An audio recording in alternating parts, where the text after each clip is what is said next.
The midnight air hung heavy with summer heat, pressing down on Mike Donovan's chest like a physical weight.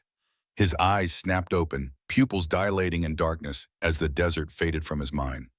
Not real. Not anymore. The firefight in Fallujah existed only in his dreams now, but his body hadn't gotten the message. Heart hammering against his ribs, sweat soaking through his shirt, Mike forced himself to focus on the familiar shadows of his bedroom ceiling.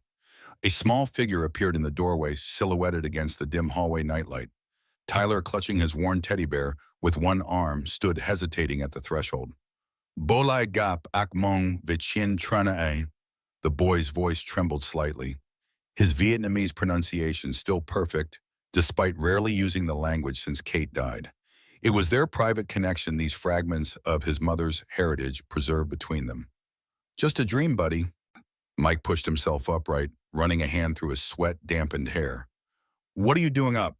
Tyler stepped into the room at his small feet, silent against the carpet. I heard you yelling again. Mike winced, 9 years old and already too familiar with his father's demons. He patted the edge of the bed and Tyler scrambled up, teddy bear and all. The boy's warmth against his side anchored Mike to the present, away from Iraqi deserts and exploding Humvees. Sorry I woke you. Think you can go back to sleep? Before Tyler could answer, the padding of heavy paws announced Ranger's arrival. The Belgian Malinois appeared in the doorway, ears alert, muscular body tense with protective instinct. The dog's eyes, intelligent and watchful, swept the room before settling on Mike with quiet assessment. It's okay, boy. We're good. Ranger approached the bed, pressing his muzzle briefly against Mike's hand before settling on the floor beside Tyler's dangling feet. The three of them sat in silence, a small island of wakefulness in the sleeping apartment complex. Through the thin walls, a neighbor's television murmured. Someone's air conditioner rattled. Outside, the occasional car swished past on the rain-slicked street. Ordinary sounds of civilian life that still sometimes felt alien to Mike, even after 4 years back from his last deployment. School tomorrow. You should try to sleep. Mike gently mussed Tyler's hair, already knowing the boy wouldn't leave. Can I stay here just tonight? Mike nodded, unable to deny the relief he felt at not being alone with his thoughts. Tyler curled up on Kate's side of the bed, empty now for 2 years, 3 months, and 17 days, while Ranger maintained his vigilant position on the floor. Sleep returned grudgingly in fits and starts until dawn filtered through the cheap blinds. The morning arrived with unforgiving brightness, sunlight exposing the shabbiness of their small apartment. Mike moved through his routine on autopilot, coffee brewing, toast burning slightly in the temperamental toaster Tyler's lunch assembled from whatever the nearly empty refrigerator offered. The brown envelope lay on the counter where he'd tossed it yesterday unopened among overdue bill notices and junk mail. Final notice stamped in angry red letters across the front. Mike slid it under a stack of papers. Later. He'd deal with it later. Tyler emerged from the bathroom with damp hair sticking up in all directions, school uniform already rumpled. Is the truck fixed yet? The innocent question landed like a body blow. Mike busied himself with pouring orange juice, avoiding his son's eyes. Not yet, bud. Parts are taking longer than expected. The truth that Mike couldn't afford the transmission repair on his work truck, that no bank would approve of a loan for a replacement, that their financial lifeline was severed with each passing day, remained unspoken. Mr. Peterson said his brother needs help moving on Saturday. I told him you could do it. With your friend's truck, maybe? Tyler's hopeful expression twisted something in Mike's chest. I'll call him. A promise Mike wasn't sure he could keep, but the alternative was watching that hope fade from his son's eyes. A sharp knock at the door startled them both. Ranger was on his feet instantly, a low growl building in his throat. Easy, Mike commanded softly, moving toward the door. Through the peephole, he recognized the apartment manager's sour expression. The conversation was brief, devastating in its simplicity. Building sold. 30 days notice. Nothing personal, just business. The manager's rehearsed sympathy barely masked his impatience to move on to the next apartment, the next eviction notice.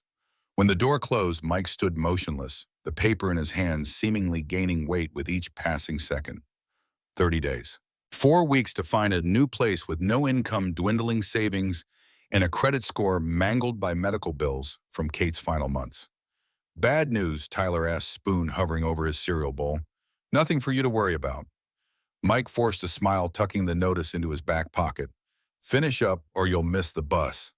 The morning routine resumed its rhythm, backpack checked, teeth brushed, last-minute homework. Questions answered. Tyler hovered in the doorway, Ranger at his side, both watching Mike with identical expressions of concern. We're going to be fine, Mike said, the lie bitter on his tongue as he ushered them out. Ranger would walk Tyler to the bus stop, then return home. A routine they'd established after Kate died, when Mike sometimes couldn't face the pitying looks from other parents. Alone in the apartment, Mike finally allowed himself to survey the wreckage of their lives. The coffee table was covered with unpaid bills and job application rejections. His medication for PTSD sat untouched. No health insurance meant no refills for the past 2 months. The walls were closing in options, evaporating like morning dew under a merciless sun. The phone rang, shattering his spiraling thoughts. Unknown number, probably another debt collector. Mike almost didn't answer, but some desperate hope made his fingers close around the receiver. Mr. Donovan, Michael Donovan, a crisp professional voice, unfamiliar. Speaking. My name is Daniel Cooper with Hargrove and Associates. I'm calling regarding the estate of Walter Reeves. Mike frowned. I don't know any Walter Reeves. A pause. Sergeant Walter Reeves, you served under him in Iraq 2003-2004. The name hit Mike like a physical blow. Not a name he'd heard spoken aloud in years, though it featured regularly in his nightmares. Sergeant Reeves, yes. What about him? I regret to inform you that Sergeant Reeves passed away 2 weeks ago. Something cold settled in Mike's stomach. Walter Reeves, tough as nails, indestructible. The man who'd taught Mike everything about survival and combat, dead. The world tilted slightly on its axis. I'm handling the execution of his will, Cooper continued, oblivious to Mike's shock. Sergeant Reeves has named you as his sole beneficiary. The words didn't make sense, syllables arranging themselves into an incomprehensible pattern. There must be some mistake. We haven't spoken in years. There's no mistake, Mr. Donovan. Sergeant Reeves was quite specific. He's left you his property in Oakwood, Virginia, approximately 40 acres, including a house and several outbuildings. The deed is ready for transfer, pending your acceptance. Mike sank into the nearest chair leg, suddenly unable to support him. Why would he do that? We weren't close. Cooper cleared his throat. I can't speak to his reasoning, Mr. Donovan. I only met Sergeant Reeves twice, but he was quite insistent that should anything happen to him, everything was to go to you. He also left a letter which I've been instructed to give to you in person. A property, land, a house. The solution to their housing crisis materializing from thin air from a man Mike had tried for years to forget. Mr. Donovan, are you still there? Yes, sorry, this is unexpected. I understand. If you'd like to come to our offices in Richmond, we can handle the paperwork and transfer the deed to your name. Richmond, Virginia, a world away from their cramped apartment in suburban Colorado. A fresh start, perhaps, or another dead end. I'll need to think about it. The words came automatically, caution bred from years of disappointment. Of course, though I should mention there's some urgency. The property taxes are due next month and there are other matters requiring attention. I can email you the details. After providing his email address and ending the call, Mike sat motionless, staring at nothing. Walter Reeves. The name evoked memories of dust and gunfire, of shouted orders and grim determination. The sergeant had been a hard man, demanding perfection from his unit, accepting nothing less than absolute commitment. Mike had respected him, feared him sometimes, but never imagined he'd featured significantly in Reeves's life. The clock on the wall ticked loudly, counting down the seconds of his 30-day notice. A property in Virginia, a solution appearing just as their world was collapsing. Too convenient, too perfect, there had to be a catch. Mike moved to the closet, pushing aside winter coats to reach the battered footlocker shoved into the back corner. He hadn't opened it since they moved in 3 years ago. The combination lock yielded after 2 attempts, muscle memory guiding his fingers through the sequence. Inside lay the physical remnants of his military service uniforms, medals, paperwork, photographs. Mike dug beneath them, searching for one specific item. His fingers closed around a small, worn photograph. 4 soldiers standing in front of a Humvee, squinting against the Iraqi sun. Mike younger and less broken, next to a stocky, grim-faced man with iron gray hair, cut regulation short. Sergeant Walter Reeves. The photo had been taken just days before the ambush that ended Mike's second tour early, before the IED that killed two members of their unit and left Mike with a T-BA that still affected him years later, before everything changed. Mike turned the photo over, scrawled on the back in faded ink, Fallujah 2004, the best damn mechanic in the Army. Reeves's handwriting grudging praise that had once made Mike absurdly proud. The front door opened announcing Ranger's return from bus duty. The dog padded into the living room, head tilting at the sight of the open footlocker. Mike absently scratched behind Ranger's ears, mind racing through possibilities, weighing risks against desperate need. His phone chimed with an incoming email. Cooper sending property details as promised. Mike opened it, expecting disappointment. Instead, the screen filled with images of a weathered but solid farmhouse, a large detached garage, a barn, all surrounded by rolling fields and woodland. The final photo showed a mailbox bearing the name Reeves along a rural road, trees creating dappled shadows on gravel. Something about it called to Mike. The space, the isolation, the promise of peace. A place where Tyler could run without neighbors complaining, where Ranger could roam freely, where perhaps Mike's jagged edges might finally begin to smooth. His phone rang again. Tyler's school. The principal's measured tones informed Mike that Tyler had been involved in an altercation. Another boy had made comments about Mike calling him the crazy vet. Tyler had responded with fists. "This is becoming a pattern, Mr. Donovan," Principal Lawson explained, her voice carefully neutral. "Tyler's behavior has grown increasingly concerning this semester. The school counselor recommends evaluation for potential emotional issues." The unspoken implication hung in the air, like father, like son. The broken soldier's child damaged by proximity. "I'll pick him up right away." Mike ended the call chest tight with familiar guilt. Tyler was paying the price for his father's fractures, absorbing the sideways glances and whispered comments, defending a man who could barely defend himself. By the time Mike arrived at the school, decision had crystallized from necessity. Virginia, a fresh start, a gift from a man he'd nearly forgotten arriving at the moment they needed it most. Tyler sat outside the principal's office, small shoulders hunched, eyes downcast. A bruise was forming along his cheekbone. He looked up as Mike approached, defiance and uncertainty warring in his expression.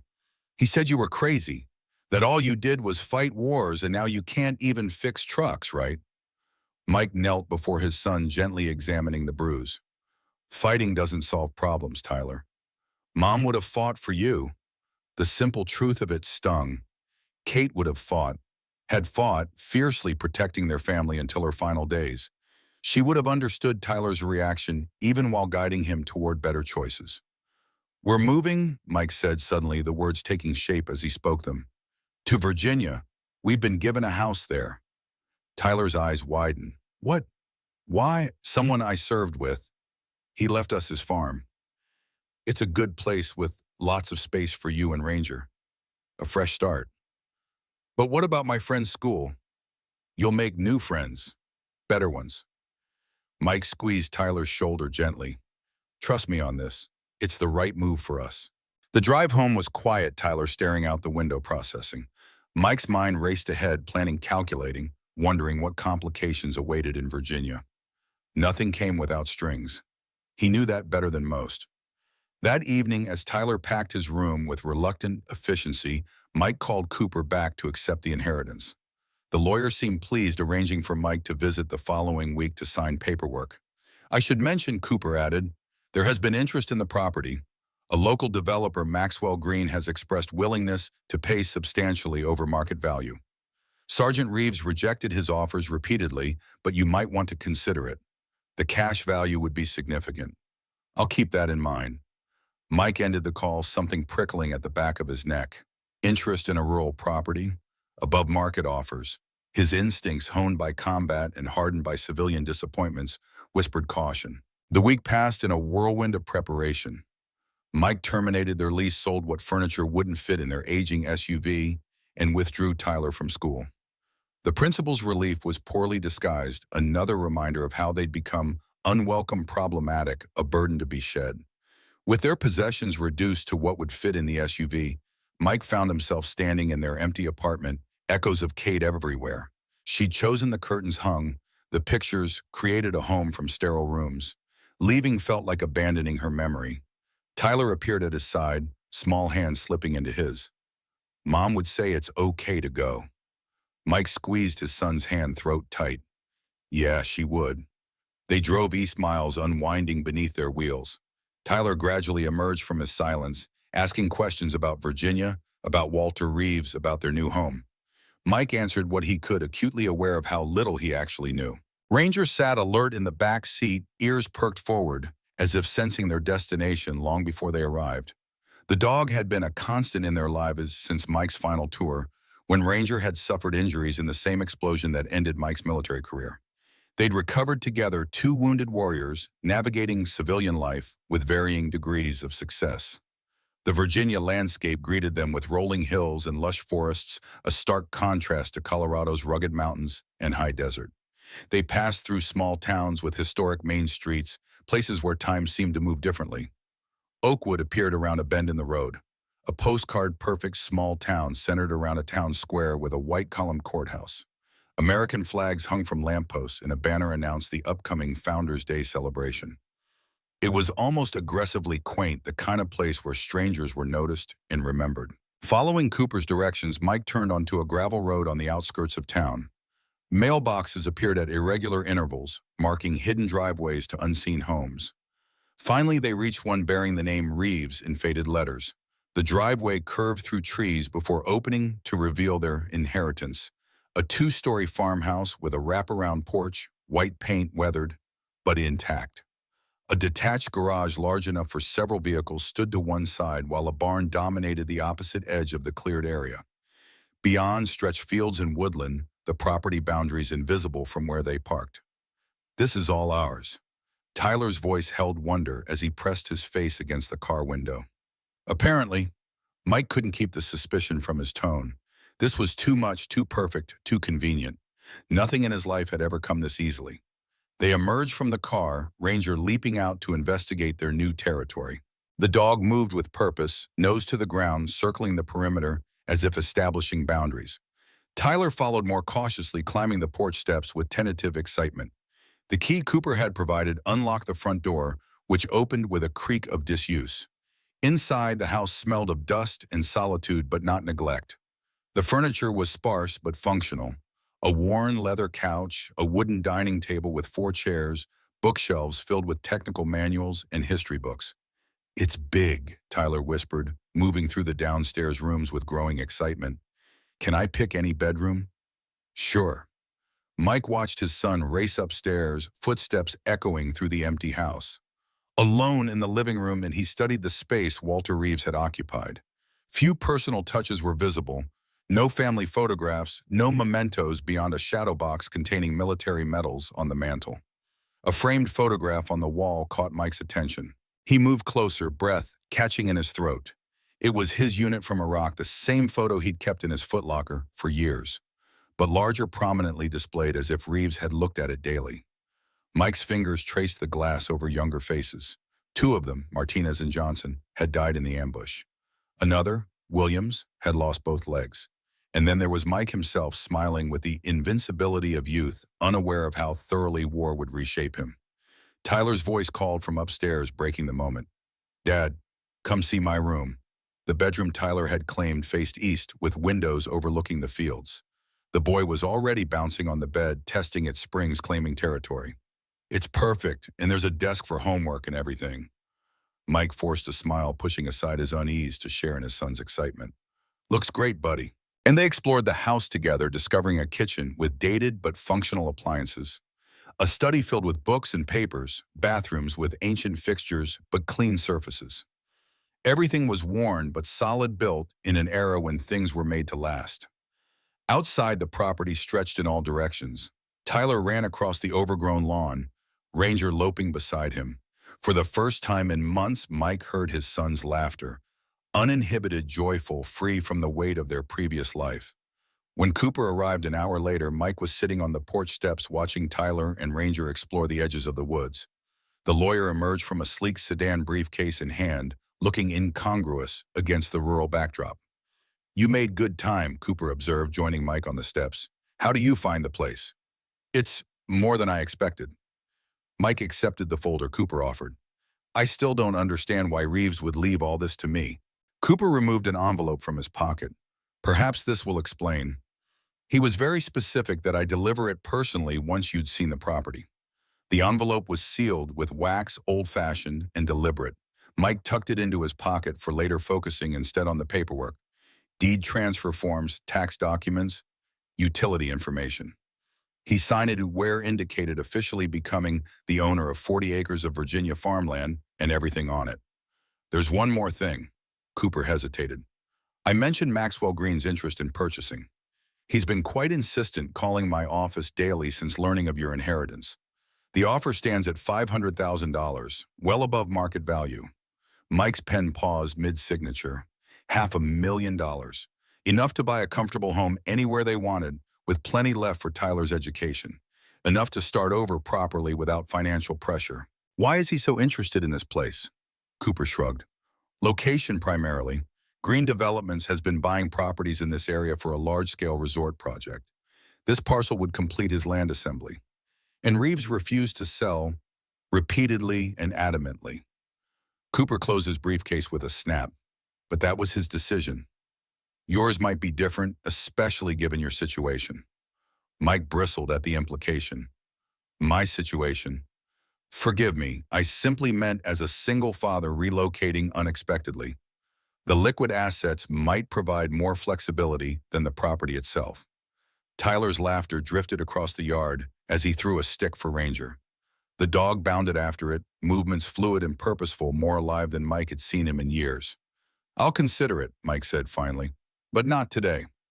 After Cooper departed, Mike stood in the center of what was now his living room, the weight of ownership settling uncomfortably on his shoulders. 40 acres. A house, a fresh start, and the nagging certainty that nothing so valuable came without a price. That evening, they ate pizza on the porch, watching twilight settle over their new land.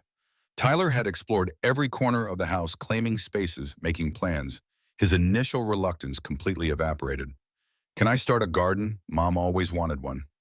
The mention of Kate caught Mike off guard. Tyler rarely spoke of his mother these days, the loss still raw despite the passing months.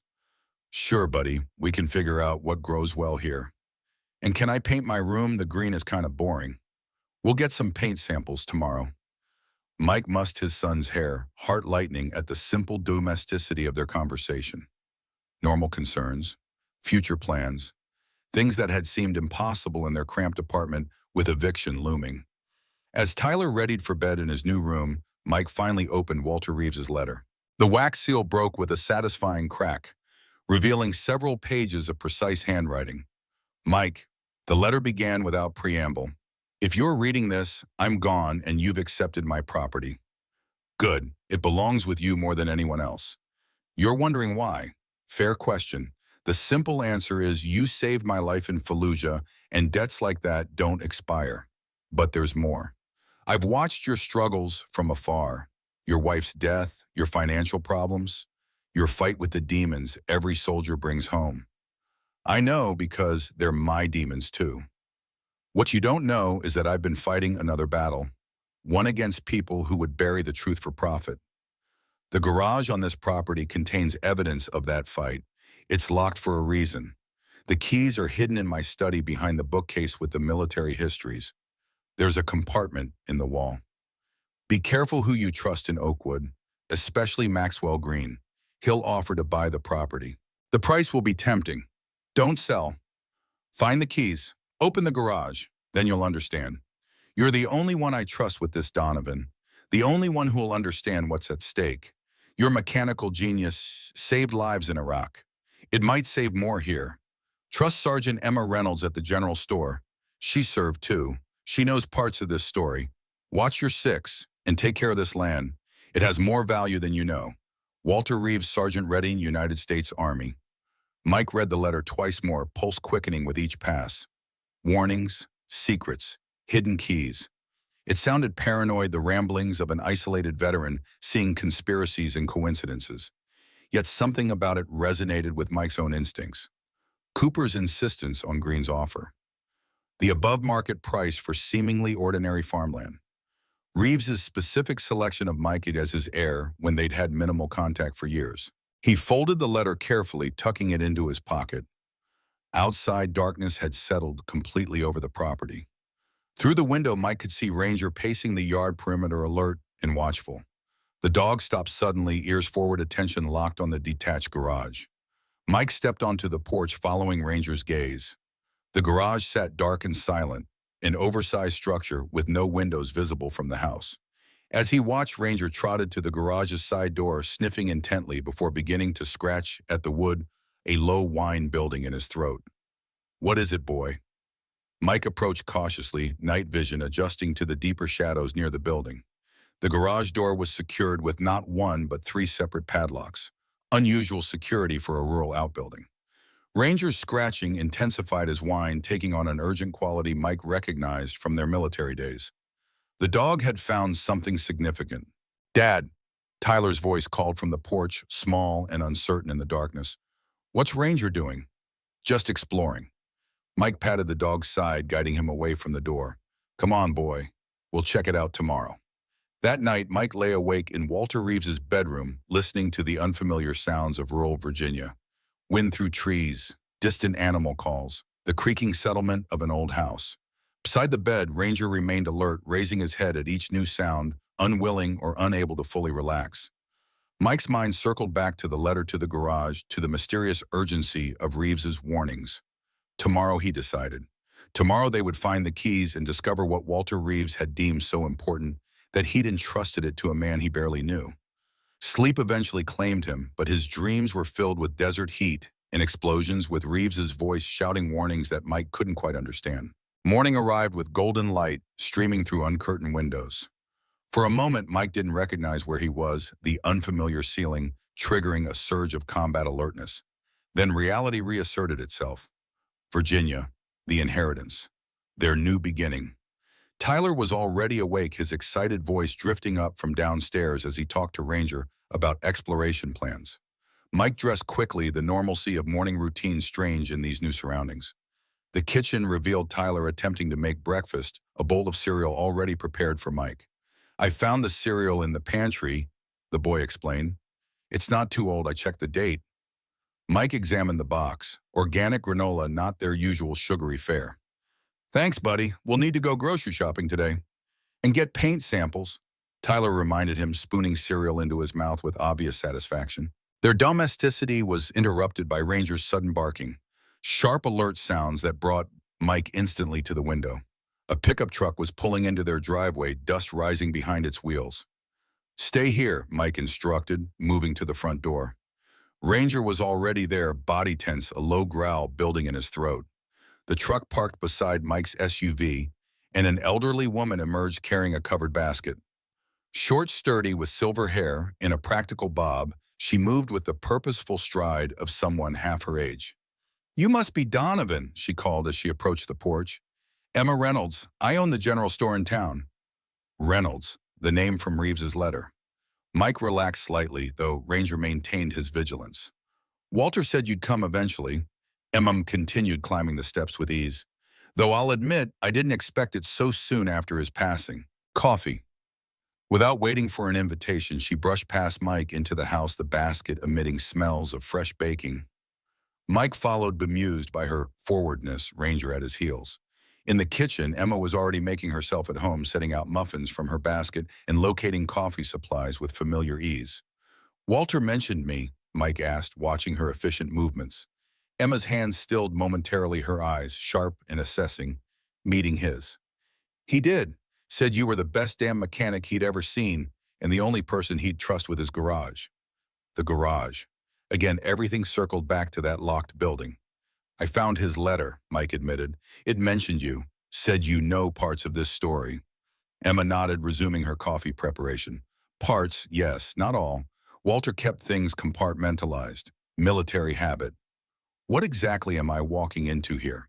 The letter had warnings about Maxwell Green, about trusting people. It sounded... Mike hesitated, aware of Tyler listening intently nearby. "Paranoid," Emma supplied. Maybe, Ben. But Walter Reeves wasn't crazy, just cautious. And with good reason. She glanced at Tyler, then back to Mike. We should talk more later. Privately. Tyler approached curiosity, overwhelming his usual shyness with strangers. Did you know Mr. Reeves well?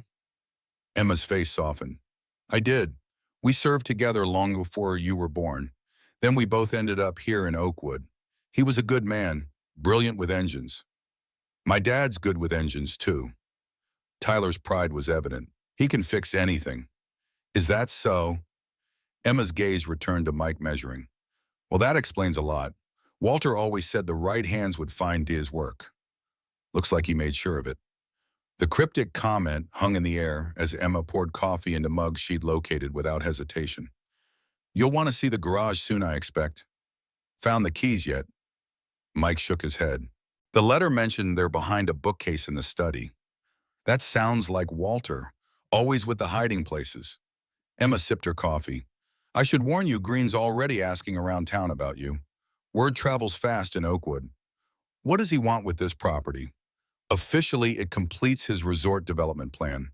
The Oakwood Heights luxury experience, he calls it. Emma's distaste was evident.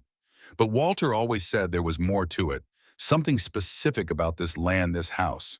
She set down her mug. Find the keys, open the garage, then come see me at the store. We'll talk more. After breakfast with Emma gone and Tyler exploring the yard with Ranger Mike, turned his attention to the study. Bookshelves lined 3 walls packed with volumes on military history, mechanical engineering, and technical manuals. The letter had mentioned military history specifically. Mike scanned the shelves, finally identifying a section dedicated to various conflicts. World War II, Korea, Vietnam, Desert Storm. His fingers traced the spines, searching for anything unusual. A large volume on Desert Storm caught his attention, not because of its content, but because it sat slightly proud of the other books. Mike pulled it carefully, revealing a small keyhole in the wall behind. No key was visible for this lock. Mike examined the book itself, finding nothing. He tried the other military history volumes, each revealing another section of what appeared to be a hidden compartment behind the bookcase. Frustration mounting, Mike stepped back, surveying the room with a soldier's eye for detail. What would Reeves have done? Where would a military man hide a key? The shadow box on the wall, the one containing Reeves's medals, drew his attention. Mike lifted it carefully from its hook, turning it over to examine the back. There, taped securely to the wooden frame, was a small key. The lock yielded easily, allowing the entire bookcase section to swing outward like a door. Behind it was a shallow compartment containing a metal box. Inside the box lay 3 keys on a ring labeled simply Garage and a leather-bound journal. Mike opened the journal, recognizing Reeves's handwriting immediately. The entries dated back years, detailing mechanical modifications, experimental designs, and repeated references to something called the hybrid solution. Diagrams filled many pages. Engine components, fuel systems, protective armor, configurations. Some Mike recognized from his military days, others were completely foreign. A folded photograph fell from between the pages. Mike opened it carefully, revealing a much younger Walter Reeves standing beside an M1 Abrams tank in desert conditions. The back bore a simple notation: where it all began, 1991. The truth behind the armor. Movement at the study door made Mike look up. Tyler stood there, eyes wide, Ranger at his side. Did you find a secret door? Cool. Something like that. Mike tucked the journal and keys into his pocket, returning the metal display to its place on the wall. Want to help me check out the garage? Tyler's excitement was answer enough. They crossed the yard together, Ranger trotting ahead straight to the garage door he'd scratched at the previous night. The padlocks yielded to the keys, each tumbler clicking open with satisfying precision. The side door swung inward on well-oiled hinges, revealing darkness beyond. Mike stepped inside, fumbling for a light switch. Fluorescence buzzed to life overhead, illuminating a space far larger than it had appeared from outside. And in the center, covered by canvas tarps but unmistakable in their outlines, sat 2 vehicles. Tyler pressed close to Mike's side, eyes wide. What is it? I'm not sure yet. Mike approached the nearest tarp, gripping the edge firmly. Let's find out. The canvas slid away with a whisper of fabric against metal, revealing the distinctive profile of a military Humvee. specifically an M1114 up-armored variant. The exact model Mike had driven in Fallujah. The exact model he still sometimes piloted in his nightmares. Its desert tan paint was immaculate, the armor intact, no sign of the battle damage such vehicles typically sustained in combat zones. A vehicle that, by all rights, should be in military possession, not a private garage in rural Virginia. Whoa, Tyler breathed, circling the Humvee with undisguised awe. Is this what you drove in the war? Just like it. Mike ran his hand along the hood, a complex mix of emotions surging through him. Familiarity, dread, odd comfort in known territory. The second tarp covered a smaller object. Mike pulled it away to reveal a scale model of an M1 Abrams tank. Not a toy, but a meticulously crafted working replica approximately 1/4 the size of the real thing. Its hatch opened to reveal a cockpit large enough for a child to sit in with functional controls and detailed interior. Can I get in it? Tyler was already reaching for the hatch, excitement overriding caution. Not yet. Let's make sure everything's safe first. Mike circled the vehicle's professional assessment, taking over. Both were masterfully maintained, showing signs of regular care despite being hidden away. Beyond the vehicles, the garage opened into a fully equipped mechanical workshop. Tools hung in perfect order on pegboard walls. Workbenches held partially disassembled engine components. Technical drawings were pinned to corkboards, some yellowed with age, others relatively new. One wall was dedicated entirely to blueprints and schematics protected behind glass in proper architectural frames. Mike moved closer, recognizing military vehicle designs. Some standard issue, others modified with annotations in Reeves's handwriting. Among them, displayed prominently in the center, was a set of drawings bearing the heading, Donovan Modifications, Humvee Fuel System Efficiency Enhancement. Below in perfect detail were Mike's own designs from Iraq. Improvements he'd sketched during long desert nights, ideas for reducing fuel consumption while maintaining performance, ideas he'd submitted through proper channels only to be told they were under review, military speak for the bureaucratic black hole where innovations disappeared, ideas he'd eventually abandoned, another casualty of war's grinding indifference. Yet here they were, preserved and prominently displayed, credited to him by name. "Dad," Tyler's voice pulled Mike from his shock. "What's this?" The boy was pointing to a wooden chest beneath one of the workbenches carved with military insignia. Mike knelt beside it, finding it unlocked. Inside lay military medals, photographs, and a stack of letters bound with twine. Mike lifted out the top photograph. Walter Reeves standing beside the full-size version of the model Abrams tank somewhere in the Iraqi desert. His finger traced the tank's profile, noting modifications to the standard design. Subtle differences in the armor configuration, the engine housing. Something clicked in Mike's memory. Rumors during his deployment about a miracle tank from Desert Storm, an Abrams that had survived a direct hit that should have been catastrophic, saving its entire crew. Officers had dismissed it as battlefield mythology, the kind of stories soldiers told to feel safer inside their metal coffins. The letters in the chest were from military officials, defense contractors, and fellow soldiers. Mike scanned them quickly, a pattern emerging through the bureaucratic language and personal notes. Walter Reeves had developed an enhanced armor and fuel system during Desert Storm, one that had saved lives when conventional systems would have failed. He'd submitted it through proper channels only to have it classified and shelved, deemed too costly for implementation. Just like Mike's own fuel efficiency designs years later. The final item in the chest was an envelope marked simply with Mike's name. Inside was a single page bearing today's date, as if Reeves had known exactly when Mike would open the garage. "The Humvee is yours now," the note read. "I maintained it myself. The model tank is for your boy. I figured every kid should have something special. The real work is in the journals and behind the north wall panel. That's where they'll look first. Trust no one until you speak with Emma. And whatever you do, don't sell. Not for any price. What's buried here is worth more than money. It's worth lives." Mike folded the note carefully, tucking it into his pocket alongside the journal from the study. His gaze swept the garage again, seeing it with new understanding. Not just a workshop or storage space, a repository, a time capsule, a warning. From outside came the sound of tires on gravel. Mike moved quickly to the small window, glimpsing a black SUV pulling into their driveway. The logo on its door was visible even from a distance. Green Developments. Tyler, stay here with Ranger. Mike's voice shifted unconsciously to its command tone. Don't touch anything. Don't make noise. What's wrong? Tyler's eyes widened at his father's sudden tension. Probably nothing, just visitors I wasn't expecting. Mike squeezed his son's shoulder reassuringly. I'll be right back. As Mike stepped out of the garage, carefully locking it behind him, a tall man in an expensive suit emerged from the SUV. Late 50s, silver-haired, with the confident posture of someone accustomed to getting his way. Two younger men flanked him, their builds suggesting security rather than business associates.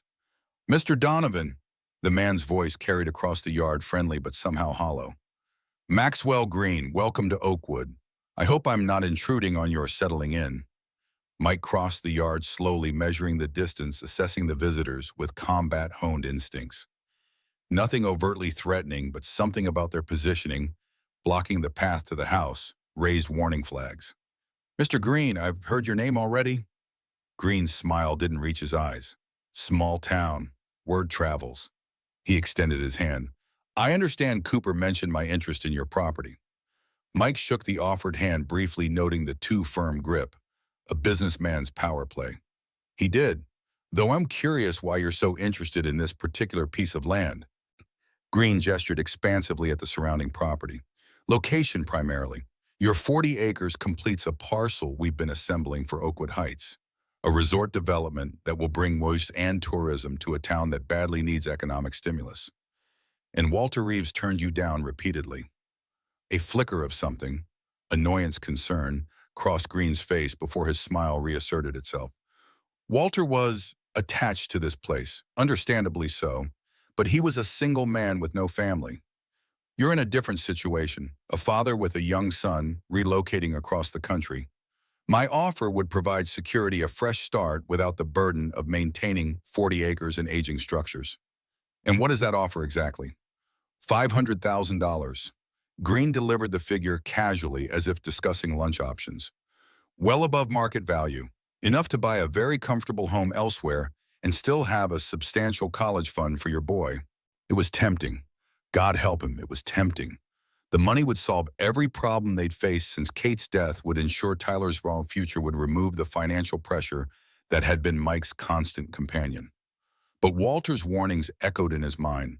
The garage, the modified vehicles, the hidden designs, the letter emphasizing that this property was worth more than money. I appreciate the offer, Mr. Green, but we've just arrived. I'm not making any decisions that significant yet. Green's smile tightened almost imperceptibly. Of course, take your time. Though I should mention the offer is time-sensitive. Once we break ground on the next phase next month, our financing structure changes. The premium I'm offering now won't be available then. One of Green's associates had drifted slightly during the conversation, his gaze fixed on the garage with its newly opened locks. Mike shifted position, placing himself between the man and the building. I'll keep that in mind. Green handed Mike a business card. Think it over. Call when you're ready to discuss details. And if you need anything while settling in, anything at all, my office is at your disposal. Oakwood is a wonderful community, but sometimes newcomers find it challenging to integrate. The subtle threat wasn't lost on Mike. As Green and his men returned to their vehicle, Mike remained motionless, watching until they disappeared down the driveway. Only then did he return to the garage, where Tyler was examining the model tank with careful hands, Ranger sitting alertly beside him. Who was that man? Tyler asked, looking up from the miniature turret he'd been inspecting. Someone interested in buying our new home. Mike leaned against the Humvee's hood, suddenly exhausted. Very interested. Tyler's face fell. Are we leaving already? The question crystallized something in Mike's mind. Despite the mysteries, despite the warnings, despite the uncomfortable sense of being thrust into something bigger than himself, this was their land now, their fresh start, their opportunity to build something from the ruins of their previous life. Nobody, we're not going anywhere. Mike ruffled his son's hair. In fact, I think we're exactly where we're supposed to be. As if confirming his decision, Mike's phone chimed with a text message. Unknown number, but the content made the sender clear. Saw Green leaving. Time to talk. Come to the store. Bring the journal. Emma. Mike looked around the garage once more at the vehicles and tools and hidden knowledge Walter Reeves had preserved, at the model tank bringing joy to his son's face, at the Humvee that represented both nightmare and salvation. Whatever Walter had entrusted to him was important enough that people were willing to pay far above market value to obtain it. Important enough that Reeves had specifically chosen Mike as its guardian across years and miles. "Let's go meet a friend," Mike told Tyler, pocketing the garage keys securely, "and then we'll come back and start making this place our home." As they left the garage, Ranger paused at the threshold, looking back at the covered vehicles and hidden secrets. The dog's posture was alert but no longer anxious, as if some question had been answered, some mission confirmed. Mike understood the feeling. For the first time since leaving the military, since losing Kate, since watching his life disintegrate into failure and regret, he felt purpose stirring again. Not just survival, not just getting through each day, but something worth fighting for. The journal weighed heavy in his pocket as they walked toward the house. Whatever Walter Reeves had discovered, whatever he had protected, whatever had made this land worth more than money, Mike would uncover it. For Walter, for Tyler, for himself, and maybe, just maybe, he would find his way home in the process. The bell above Emma's general store jangled as Mike pushed the door open, Tyler and Ranger trailing behind him. The space felt frozen in time. Wooden floors worn smooth by decades of footsteps, glass jars of candy lining the counter, and shelves stocked with everything from fishing tackle to canned goods. The air smelled of coffee and cinnamon, comforting, despite the tension coiled inside Mike's chest. Emma emerged from behind a display of local honey, wiping her hands on a faded apron. "You made it, and you brought reinforcements," nodding toward Tyler and Ranger. "There's a playground behind the store. Good view from the back office window if your boy wants to stretch his legs while we talk." Tyler looked to Mike for permission, eager for freedom after the morning's discoveries. "Stay where I can see you from the window. And keep Ranger with you," Mike instructed, watching his son dash toward the back door, the dog following with military precision. Emma locked the front door, flipping the open sign to closed, then led Mike through the store to a cramped office overlooking a small, grassy area with aging playground equipment. Through the window, Tyler was already climbing the metal jungle gym, Ranger positioned at its base, vigilant as always. "You opened the garage." Emma didn't phrase it as a question. She pulled a bottle of bourbon from a desk drawer, pouring a finger into two mismatched mugs, sliding one toward Mike. And Green showed up almost immediately. Not a coincidence. Mike accepted the drink but didn't taste it. He offered $500,000 for the property, said the offer was time-sensitive. Of course he did. Emma settled into a creaking office chair. "Did you bring the journal?" Mike placed Walter's leather-bound journal on the desk between them. "I found this, plus a chest full of military correspondence in the garage. Letters about an enhanced armor system Walter developed during Desert Storm." He hesitated, then added, "And my own fuel system designs from Iraq designs I thought were lost in military bureaucracy." Emma nodded, unsurprised. Walter collected evidence for years. The military improvements were just the beginning. What he created afterward was even more valuable. She tapped the journal. "It's all in there. His hybrid propulsion system combines traditional combustion with alternative energy, increases fuel efficiency by 60% while reducing heat signature by 80%. A game changer for military vehicles. If it works, why isn't the military using it? Because it was buried. Walter submitted it through proper channels in 2005, right after you left the service. The Pentagon was interested, very interested, until Maxwell Green got involved." Emma took a sip of bourbon, eyes distant with memory. Green was a senior consultant with the Defense Department then, with connections to major oil companies and defense contractors. A hybrid system that dramatically reduced fuel consumption threatened billions in contracts. Mike flipped through the journal, stopping at technical diagrams that seemed both familiar and revolutionary. "So Green killed the project." "He did more than that. He stole it." Emma's voice hardened. Walter's proposal was classified, then rejected for technical inadequacies. 6 months later, Green resigned from his government position to join Horizon Energy with a multi-million-dollar compensation package. 2 years after that, Horizon patented a breakthrough propulsion system that incorporated watered-down versions of Walter's designs, just enough to be profitable, but not enough to significantly reduce fuel dependence. Outside, Tyler had abandoned the jungle gym and was throwing a stick for Ranger, the dog's powerful body coiled and released with each retrieval. Mike watched them connecting dots in his mind. Walter's letter mentioned something called the hybrid solution, said it was worth more than money worth lives. Because it is. Emma leaned forward, voice dropping. Walter didn't stop developing his system after the rejection. He continued refining it, building prototypes, documenting everything. That scale model Abrams in the garage, it has a working miniature version of the final system, and the Humvee has been retrofitted with a full-size prototype. Mike's military training kicked in, mind racing through implications. If what you're saying's true, why didn't Walter go public? Take it to the media. Without proof of prior submission, it would be his word against Green's, a decorated but aging veteran versus a connected defense contractor. And Green made sure the original submission was buried deep in classified archives. Emma's gaze sharpened. But last year, things changed. Walter found an ally inside the Pentagon, someone willing to review the classified records, someone who discovered that Walter's original submission was still there, complete with timestamps predating Green's patent by years. That would invalidate Green's patent, open him to fraud charges. Exactly. The patent review process had just begun when Walter died. Emma's implication hung in the air, unspoken but clear. Heart attack, they said. No autopsy performed since he was in his 70s with a history of military service.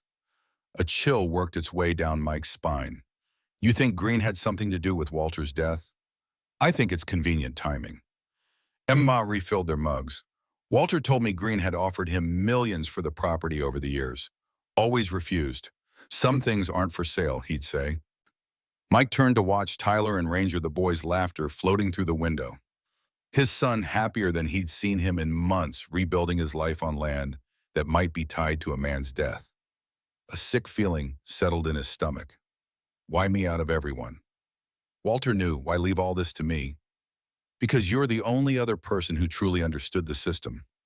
Your fuel efficiency designs from Iraq, Walter said they were brilliantly intuitive, approaching the same problem from a different angle. He kept every sketch, every note. Said if anything happened to him, you were the only one who could complete his work. Emma paused. And because you saved his life in Fallujah, he never forgot that. The memory surfaced, unwanted scorching heat, the crack of gunfire, their Humvee disabled in the kill zone. Mike working frantically under the chassis, rerouting fuel lines while bullets kicked up dust inches from his face. Walter providing cover fire, then dragging him clear seconds before an RPG impact. Both of them saving each other the way soldiers did. What exactly am I supposed to do with all this? Walter left instructions in the journal, a final section coded in military shorthand. Emma's voice softened. He knew what he was asking, knew the risk, said to tell you that you have choices. You can sell to Green and walk away wealthy. You can contact his ally at the Pentagon and turn everything over to them. Or you can finish what he started. Complete the system with your own innovations, then make sure it reaches the right hands. Tyler's shout drew Mike's attention back to the window. His son was waving excitedly, pointing at something Ranger had discovered near the fence line. Just a boy, innocent and untouched by the weight of what Mike was learning. A boy who deserved security, stability. A father who wasn't constantly fighting invisible battles. I need time to think. Mike pocketed the journal. Time to read through everything. Time is exactly what Green won't give you. Emma stood, moving to a filing cabinet. Take these. She handed him a folder. Walter's notes on Green. Business dealings, political connections, history. Know what you're up against. As Mike reached for the folder, Emma gripped his wrist, her eyes intense. Walter believed this technology could save thousands of lives. Soldiers who wouldn't die transporting fuel convoys through hostile territory, civilians caught in conflicts over oil. That's the legacy he wanted. But he would understand if you walked away. It's not just your life at stake anymore. Through the window, Tyler had climbed onto a wooden platform, triumphantly surveying his kingdom. A boy who had already lost one parent, who didn't need his father, crushed under the weight of another man's crusade. Mike tucked the folder into his jacket. I'll look through everything tonight. Make a decision tomorrow. One more thing. Emma's expression grew troubled. There's something not in the journal, something Walter only told me verbally toward the end. The hybrid system's energy source. It's not just fuel efficient. It potentially eliminates the need for traditional fuel entirely. Mike stilled. That's not possible with current technology. That's what the scientific consensus says, but Walter was working with principles drawn from classified research he encountered during Desert Storm. Something recovered from an experimental Iraqi weapons lab. Something the government wanted to keep quiet. Emma's voice dropped further. Walter believed what he found could change everything.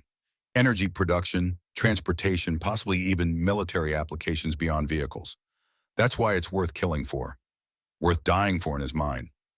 The implications hit Mike like physical blows.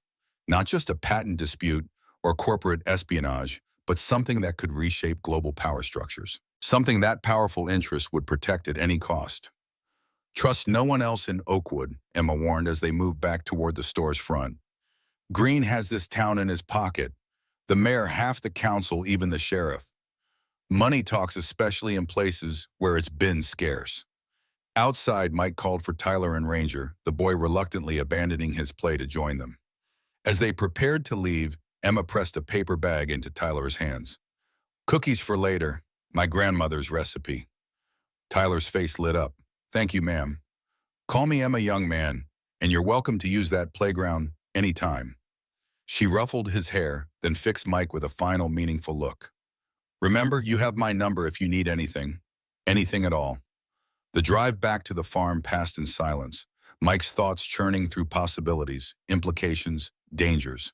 Tyler munched contentedly on Emma's cookies in the back seat, Ranger's head resting on the boy's lap, both blissfully unaware of the crosshairs potentially settling over their new home.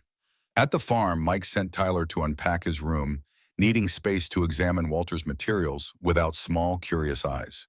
He spread the contents of Emma's folder across the kitchen table, creating a timeline of Maxwell Green's career: Harvard Business School, military consulting, strategic defense initiatives, private sector, transition, meteoric rise at Horizon Energy. Press clippings showed Green with politicians, military brass, international business leaders. A man with connections everywhere, the kind of man who made problems disappear. One photograph caught Mike's attention. Green at a Pentagon ceremony in 2006, receiving an award for contributions to military logistics. In the background, partially blurred but recognizable, stood Walter Reeves in dress uniform, his expression unreadable. Mike dug deeper into the journal, decoding the military shorthand in the final section. Walter's instructions were methodical, precise. Locations of backup documentation, contacts, to trust evidence, carefully preserved. And buried amid technical specifications, a personal message addressed directly to Mike. If you're reading this, I've made my choice, and now you face yours. What I've built isn't just a machine. It's a future where our children don't die for oil tin, where energy isn't weaponized. They'll tell you it's impossible. They told me the same. But the impossible exists. We just haven't found the right hands to build it yet. Your hands, Donovan. The desert taught us both that salvation often comes from unexpected places. Trust what you know, not what you're told. And remember, courage isn't about being fearless. It's about being terrified and moving forward anyway. Mike closed the journal, Walter's words settling into his bones like truth. Outside, darkness was falling, the Virginia countryside disappearing into shadow. He checked on Tyler, finding the boy asleep amid half-unpacked boxes, Ranger maintaining silent vigil from the foot of the bed. Downstairs, Mike returned to the journal, focusing now on the technical aspects of Walter's hybrid system.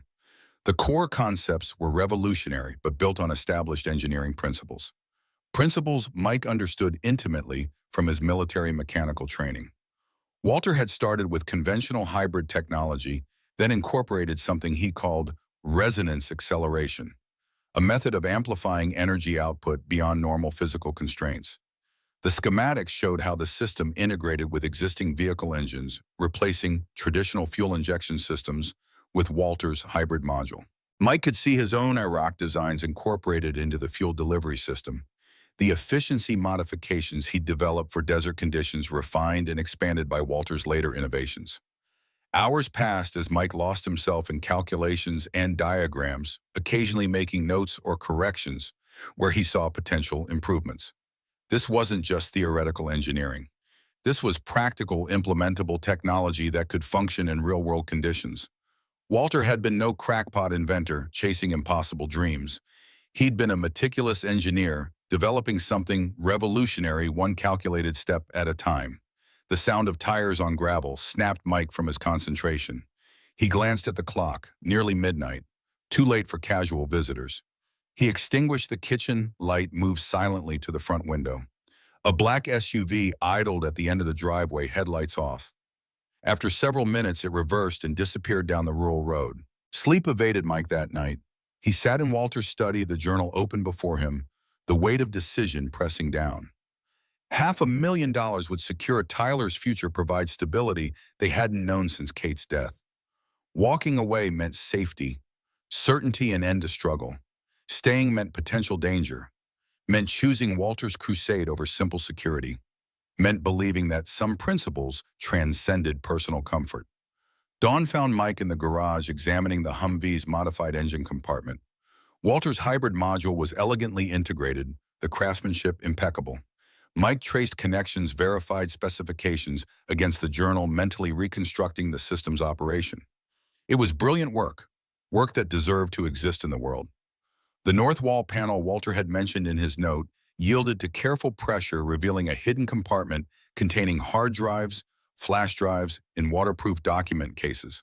A complete digital and paper record of the hybrid system's development, including video documentation of test runs dating back years. Everything needed to prove Walter's prior claim and invalidate Green's patent. Mike was replacing the panel when Tyler appeared in the garage doorway, pajama-clad and tousle-haired. "What are you doing, Dad?" "Just checking out Mr. Reeves's work." Mike secured the hidden compartment, turning to face his son. "How'd you sleep in your new room?" "Good. It doesn't have city noises." Tyler approached the Humvee cautiously. "Is this really like the ones you drove in the war?" "Almost exactly the same." Mike lifted the hood, revealing the modified engine compartment. "Except for this. Mr. Reeves changed the engine to make it better." Tyler leaned in, eyes widening at the complex machinery. "Better how?" "It uses less fuel, makes less pollution, and it's harder for bad guys to find with heat sensors. So it saves lives." The simple question cut through Mike's tangled thoughts. "Yeah, buddy, it saves lives. Then it's important." Tyler stated this as fact, the uncomplicated moral certainty of childhood. "Mom always said important things are worth doing even when they're hard." Kate's wisdom from the mouth of their son. Mike's throat tightened unexpectedly. She was right about that. "Can I help?" Tyler was already reaching for a nearby wrench, eager to connect with this new aspect of his father's world. "Mom taught me about tools. I'm good at holding the flashlight." Something shifted in Mike's chest, the sense of a path clarifying, a decision crystallizing. "We'll work on it together, but first breakfast." Over pancakes made from Emma's supplies, Mike watched his son attack his food with gusto, chocolate chips melting into sugary rivers across the plate. A normal moment in an increasingly abnormal situation. Tyler deserved a childhood unmarred by conspiracy and danger, yet here they were, inheritors of Walter's fight. The decision, when it finally settled, felt less like choice and more like recognition of the inevitable. Mike would not sell, would not walk away, would complete Walter's work and ensure it reached those who would use it for its intended purpose. Not because it was easy or safe, but because it was right. After breakfast, Mike called Cooper, declining Green's offer in clear, unambiguous terms. The lawyer's disappointment was palpable, his warnings about reconsidering while the offer stood, thinly veiled. "The property isn't for sale. Not to Green, not to anyone." Cooper's tone chilled. "Mr. Donovan, with all due respect, you're new to Oakwood. You don't understand the local dynamics. Mr. Green is accustomed to getting what he wants. There could be complications to your residency if you choose to be difficult." "Are you threatening me, Mr. Cooper?" "I'm advising you as Walter's lawyer." He was stubborn too. That didn't end well for him. Mike ended the call, the implicit confirmation of his suspicions about Walter's death settling like lead in his stomach. He'd just made a powerful enemy, one with resources, connections, and apparently few moral constraints. The day passed in a blur of activity as Mike and Tyler settled into the farmhouse. They established routines, unpacked belongings, began bringing the neglected property back to life. Tyler claimed a corner of the yard for a garden marking boundaries with sticks and string, planting vegetables with the enthusiasm only a child could bring to manual labor. Mike split his time between normal settling in tasks and clandestine work in the garage, familiarizing himself with Walter's designs, backing up critical data, preparing for whatever came next. Tyler joined him occasionally holding tools or flashlights, asking endless questions about engines and mechanics that Mike answered with patient detail. These moments, teaching his son, watching understanding bloom in the boy's eyes, felt like reclaiming something lost since Kate's death. A connection based not in shared grief, but in shared purpose. That night, after Tyler was asleep, Mike finally contacted the number Walter had left in his coded instructions. The call connected after several rings, a cautious male voice answering without identification. "I'm calling about Walter Reeves." A pause. "Who is this Mike Donovan? I inherited Reeves's property." The silence stretched then. "I've been waiting for this call. James Sullivan, Office of Naval Research. Walter told me someone would contact me if anything happened to him." Sullivan, the name from Walter's journal. The Pentagon ally who had discovered the original classified submission.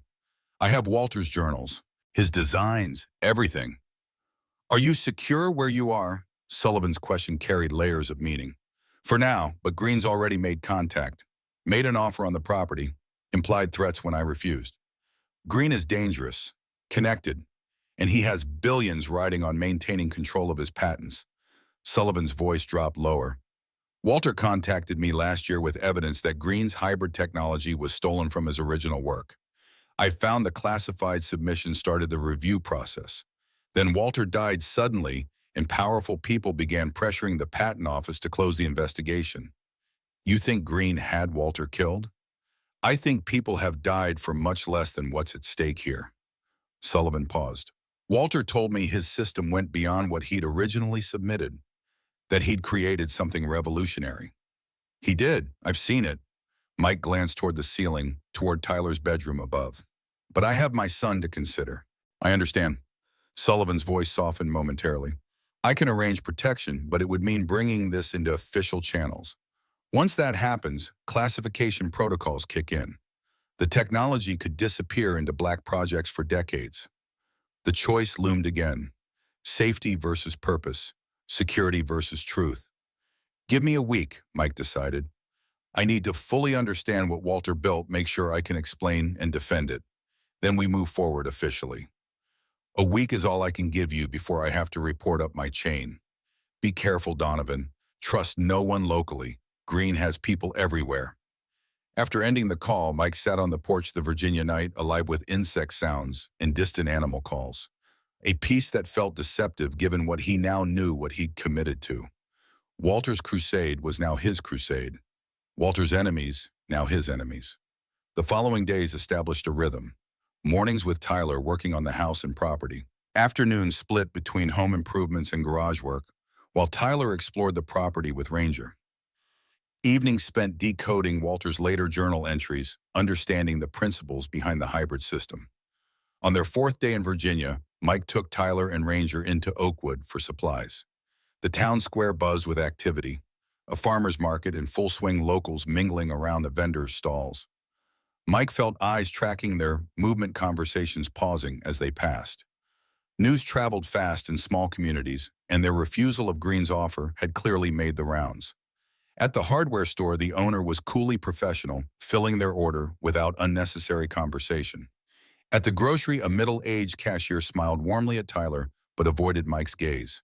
Only at Emma's store did they receive genuine welcome, the older woman fussing over Tyler while slipping Mike a note. "Green's been asking questions. Be careful." They were loading supplies into the SUV when a sleek town car pulled alongside them.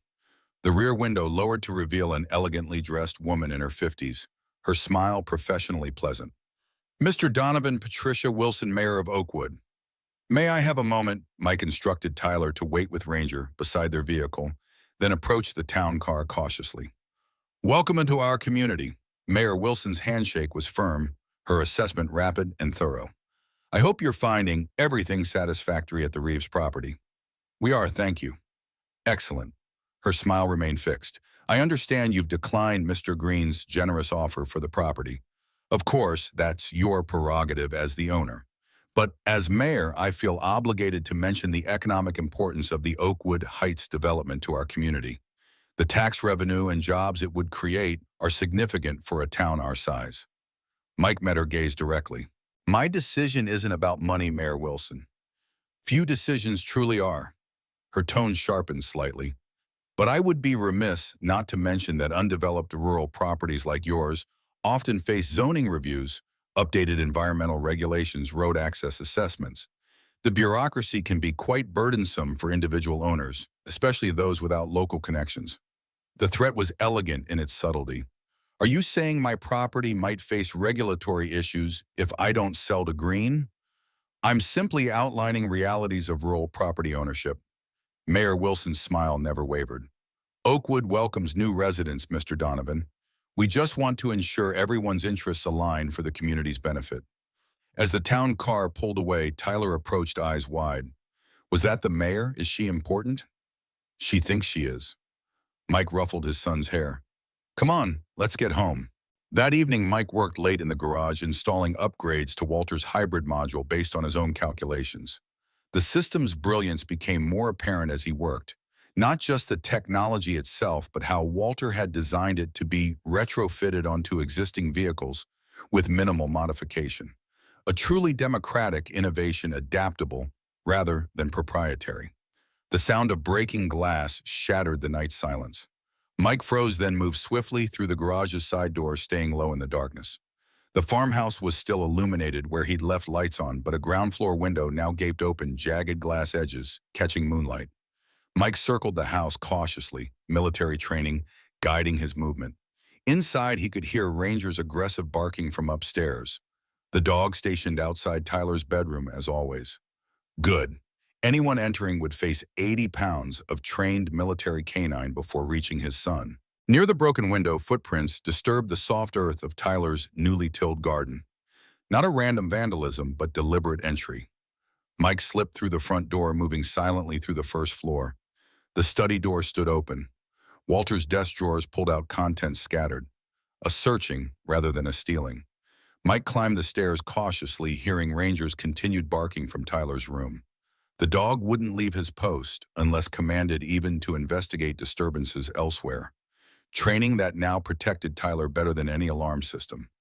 A floorboard creaked in Walter's bedroom, now Mike's, at the end of the hall. Mike pressed against the wall, edging toward the sound. A shadowy figure was methodically searching the room, pulling books from shelves, checking behind furniture. Mike moved. The intruder sensed him, too late, turning just as Mike tackled him to the floor. They struggled silently, each recognizing the trained movements of the other, military or ex-military. The man broke Mike's grip with practiced efficiency, rolling to create distance, reaching toward his waistband. Mike struck first a sharp blow to the throat that disrupted the motion, followed by a knee to the abdomen that doubled the intruder over. The man recovered quickly, surprising Mike with a sweeping leg move that nearly took him down. They grappled again, knocking over a bedside lamp, the crash finally triggering a reaction from downstairs. A second intruder boots on the staircase. The first man used the distraction to break free, sprinting for the hallway. Mike pursued, catching a glimpse of tactical clothing professional equipment. Not local thugs, trained professionals. The kind Green would hire for sensitive work. At the top of the stairs, the first intruder met his partner, rushing up. Mike charged them both, using his weight and momentum to send all three tumbling down the staircase in a chaotic tangle of limbs. Pain exploded in Mike's shoulder as they crashed against the newel post, but adrenaline pushed it aside. The intruders recovered first, exchanging a quick glance before abandoning stealth for speed. They bolted for the broken window, disappearing into the night before Mike could pursue. Outside, an engine started, tires spinning on gravel as a vehicle accelerated away. "Dad!" Tyler's frightened voice came from upstairs. "What's happening?" "Stay in your room. Keep Ranger with you." Mike checked the house perimeter, ensuring no one else remained inside before returning upstairs to his terrified son. Tyler sat on his bed, arms wrapped around Ranger's neck, eyes wide with fear. "I heard fighting and things breaking. Someone broke in." Mike kept his voice calm, despite the racing of his heart. They're gone now. We're safe. Was it robbers? Did they take our stuff? They were looking for something specific. Mike sat beside his son, wincing as his injured shoulder protested. Something important that belonged to Mr. Reeves. Tyler's grip on Ranger tightened. Are they coming back? The question hung in the air, impossible to answer honestly without terrifying the boy further. We're going to make sure we're prepared if they try. They spent the remainder of the night in Tyler's room. Ranger positioned at the door, Mike seated in a chair by the window, watching the darkness for further threats. Tyler eventually dozed off exhaustion, overcoming fear, but Mike remained vigilant until dawn colored the eastern sky. In the morning light, the break-in left clear evidence. Shattered window, overturned furniture, ransacked desk, but nothing appeared to have been taken. The intruders had been searching for something they hadn't found, likely Walter's research safely hidden in the garage's secret compartment. Mike called Emma, explaining the night's events in clipped sentences. Her response was immediate. Bring Tyler here. You can't leave him alone at the farm now.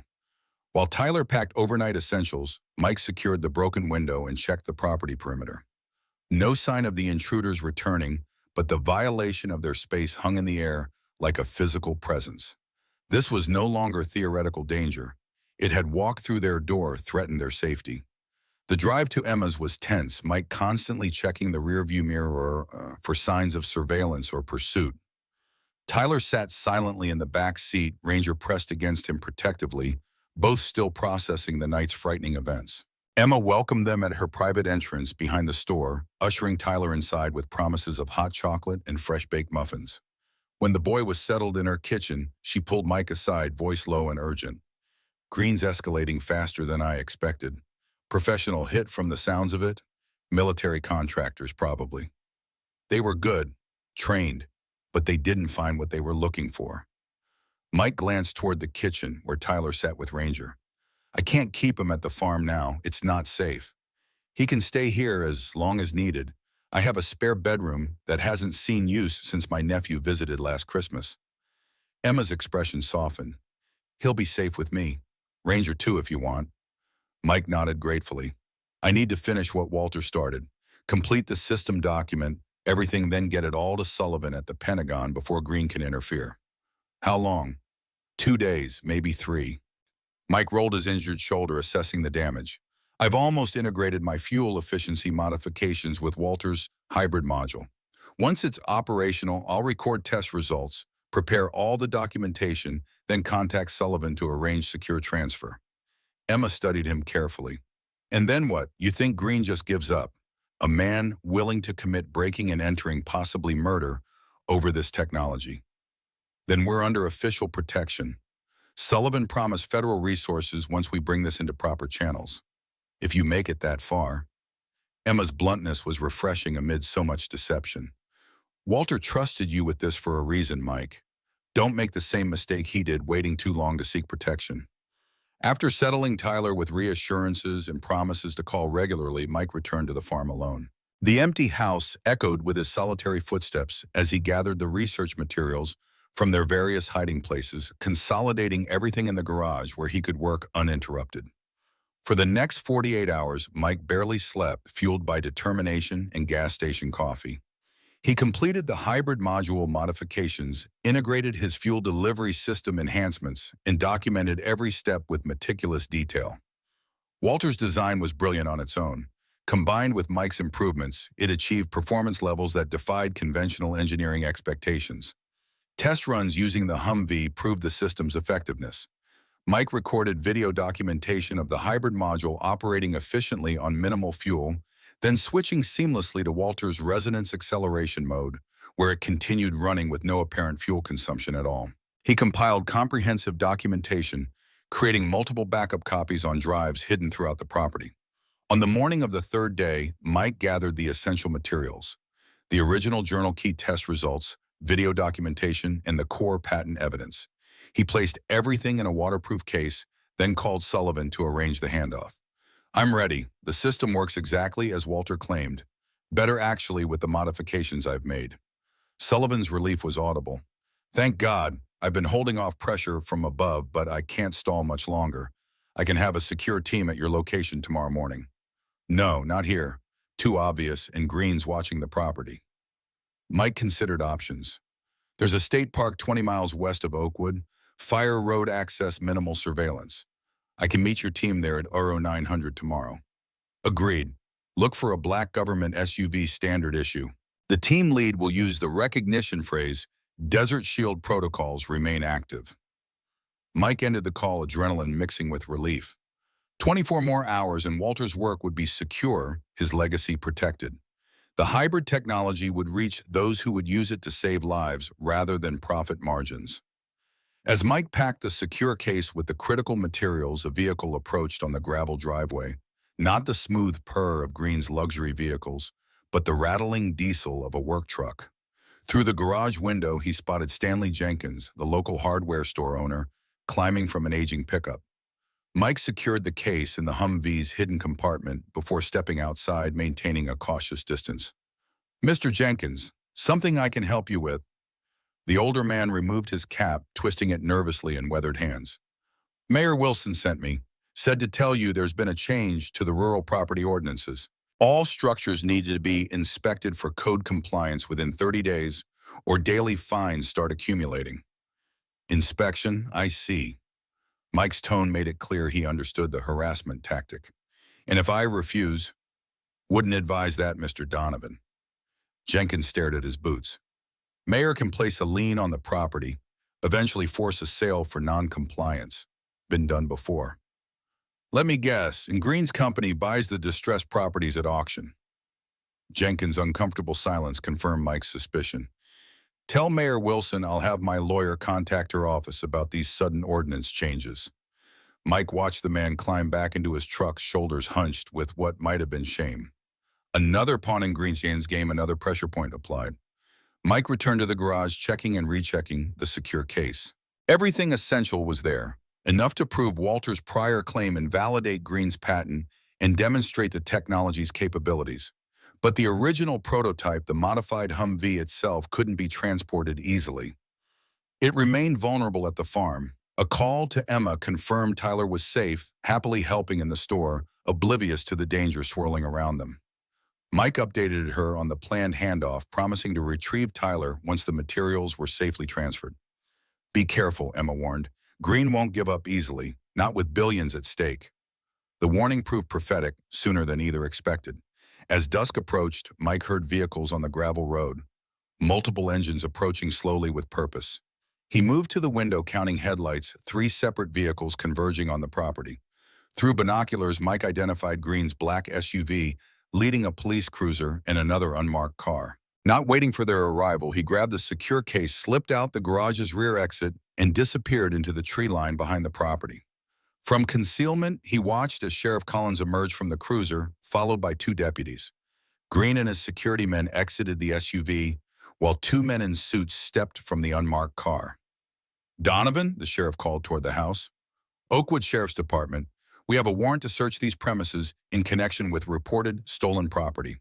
Stolen property, the pretext for their search, likely manufactured by Green to gain legal access. Mike retreated deeper into the woods, circling wide around the property, making his way toward the main road.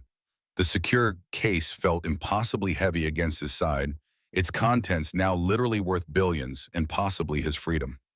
He reached Emma's truck, hidden as arranged earlier that day on a service road half a mile from the property. The key was under the front wheel, well, exactly as promised. Mike started the engine, keeping the lights off as he navigated the back roads away from Oakwood, away from the farm, away from Green and his corrupted legal authority. The state park would be watched now, the planned handoff location compromised. Mike needed a new rendezvous point, somewhere unexpected, defensible, verifiable. He pulled over using a burner phone to call Sullivan. "We're blown. Green's at the property with local law enforcement executing a search warrant for supposedly stolen property." Sullivan cursed quietly. "They're moving faster than I expected. Are the materials secure?" "With me now, but I can't make the state park tomorrow. They'll be watching it." "I'll reroute my team. There's a regional airport in Charlottesville about 60 miles from you. Small, but with federal presence due to nearby government facilities. I can have people there by noon tomorrow." Harder for Green to interfere on federal property. Mike agreed to the new plan, then called Emma to update her. Her voice was tight with concern as she described increased activity in town. Green's people questioning locals, police vehicles mobilizing. They're setting up roadblocks on the main highways, she warned. Looking for you, though they're calling it a safety checkpoint officially. Stay on back roads. And might be prepared to go dark if necessary. Tyler and Ranger are safe with me no matter what. The enormity of what he'd undertaken crashed down on Mike as he navigated unfamiliar rural roads in the gathering darkness. He was now effectively a fugitive, separated from his son, carrying technology worth killing for, pursued by a powerful man with apparently unlimited resources and influence. Walter's final journal entry echoed in his mind. The hardest choices are rarely between good and evil. Those are easy. The test of character comes when we must choose between what is easy and what is right. I've made my choice. I hope whoever carries this burden next makes the same one. Mike checked the secure case once more, then pointed Emma's truck toward Charlottesville. 20 hours until the handoff. 20 hours of vigilance, evasion, and determination. 20 hours to complete Walter's mission, secure his legacy, and perhaps change the course of energy technology forever. The full moon illuminated country roads as Mike drove steadily eastward, the Virginia landscape rolling past in silver darkness. For all its danger, there was clarity in this moment. Purpose crystallized into action, the path forward narrow but defined. Walter had built something worth protecting. Now it fell to Mike to ensure it reached the world. The truck's headlights cut through the night as he pressed onward, the weight of Walter's legacy and his own future balanced on a knife's edge of chance and choice. The back roads of Virginia stretched endlessly before Mike as Emma's truck ate up the miles toward Charlottesville. Dawn broke in his rearview mirror, painting the sky in watercolors of pink and gold that belied the danger pursuing him. He'd driven through the night, taking circuitous routes to avoid main highways and potential checkpoints, guided by the paper map Emma had left in the glove compartment rather than GPS that could be tracked. The secure case containing Walter's life work sat beside him on the passenger seat, its contents worth billions to those who would suppress it, priceless to those who understood its true potential. Mike's body ached from tension and lack of sleep, his injured shoulder throbbing in rhythmic counterpoint to the road vibrations. He stopped only once at a remote gas station where an elderly attendant barely glanced up from his crossword puzzle as Mike paid cash for fuel and coffee. No cameras visible, no questions asked. The kind of anonymous transaction increasingly rare in a world of digital surveillance. 20 miles outside Charlottesville, Mike pulled into an abandoned church parking lot hidden from the road by overgrown shrubbery. He needed to contact Sullivan, confirm the handoff details, ensure the approaching endgame unfolded on his terms. The burner phone connected after 2 rings. I'm approaching Charlottesville. Need final coordinates for the handoff. Sullivan's voice was tight, professional. South Terminal Regional Airport. Look for a private hangar with Mercury Aviation signage. My team will arrive by 1200 hours in a government Suburban with diplomatic plates. Same recognition phrase as before. Any signs Green knows about the new location? Nothing definitive, but assume compromise. Green's connections run deep. Former military contractors, private intelligence. They excel at communication intercepts. Sullivan paused. Donovan, what you're carrying has national security implications. If you feel the handoff is compromised, abort and retreat. We can try again with a more secure extraction. The weight of responsibility pressed down on Mike's chest. I don't have that luxury. Green's already framed me for theft. He's got local law enforcement looking for me. This ends today. Understood. My team is the best. Former Special Operations now working directly for the Office of Naval Research. They'll get you and the materials out safely. Mike ended the call, calculating timing. 4 hours until the rendezvous. Time enough to approach, cautiously scout the location, identify potential threats. Military training kicked in as he mapped the operation in his mind, identifying approaches, exfiltration routes, contingencies. He reached for the satellite phone Emma had provided, untraceable, secure, to check on Tyler. The boy answered on his second ring, his voice bright with manufactured cheer that couldn't quite mask underlying worry. Dad, are you coming back soon? Emma's teaching me to make bread, and Ranger caught a squirrel but didn't hurt it, just kind of pointed at it until it ran away. Mike's throat tightened at the forced normalcy in his son's voice. That's great, buddy. I'm taking care of important business, but I'll be back as soon as I can. Are you being good for Emma? Yeah, she lets me help in the store too. I'm really good at stocking the candy jars. Tyler's voice dropped lower. Dad, the sheriff came by asking questions about you. Emma told him she hadn't seen you, but I know that's not true. She made me hide in the back room. The innocent observation sent ice through Mike's veins. If the sheriff was questioning Emma, they were casting a wider net than anticipated. You did the right thing listening to Emma. Sometimes adults have to protect information to keep people safe. Like a secret mission, like in your army stories. Something like that. Mike swallowed hard, picturing his son's earnest face. Tyler, I need you to be brave for a little longer.